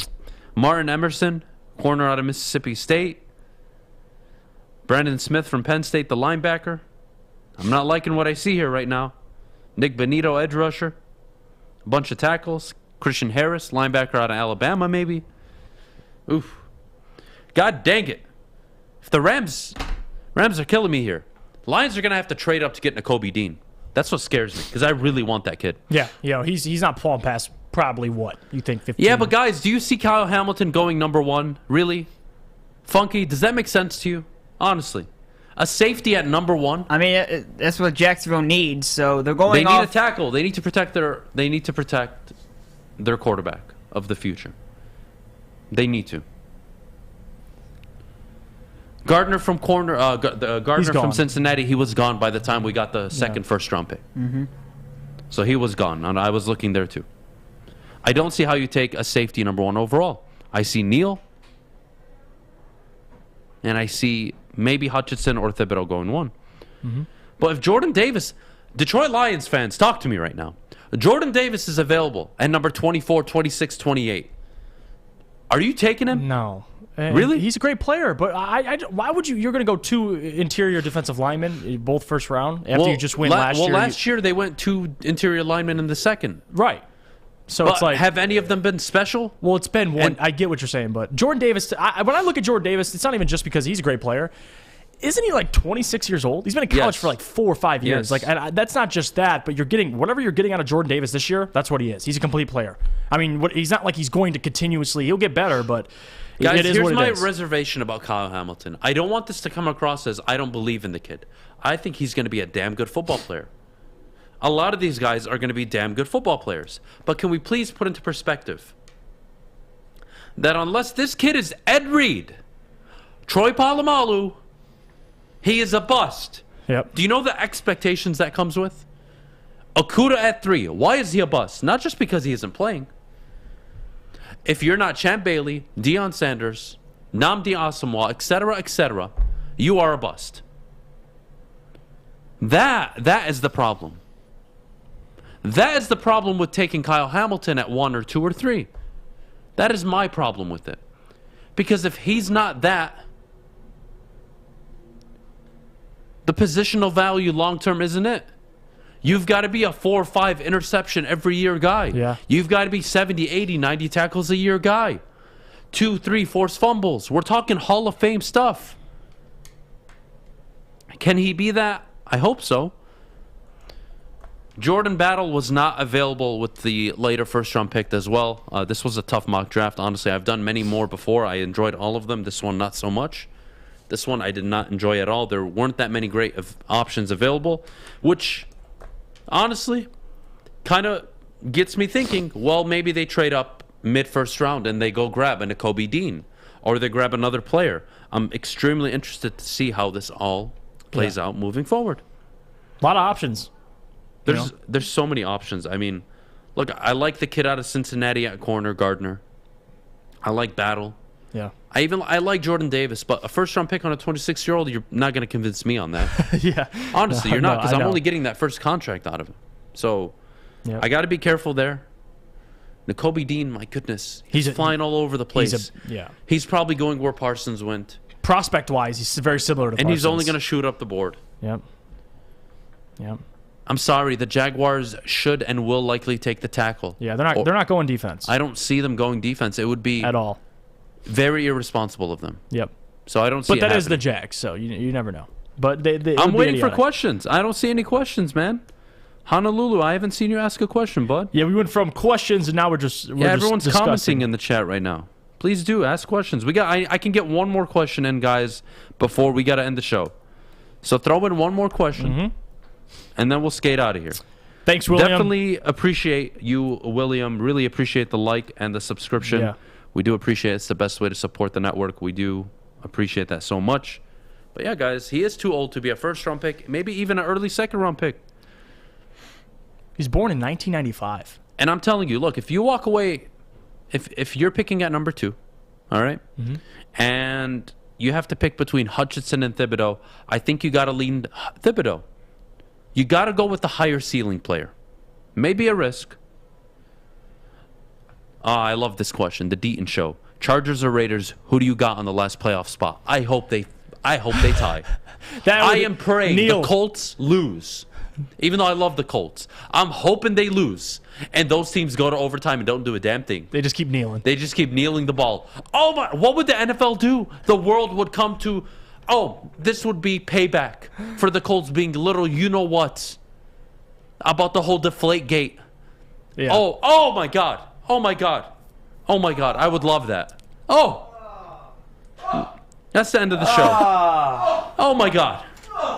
Thank you guys so much for joining us this morning. We appreciate it. Yep, we do. For Maddy, myself, Jeff, Fish, and Sawyer in today. Will we see the trophy tomorrow? We will see the trophy tomorrow. There will be a trophy presentation tomorrow. The Woodward right. Sports Fantasy Champion, Jeff Iafredi himself. Thank you so much, guys. Have a great rest of your Wednesday. We'll see you tomorrow.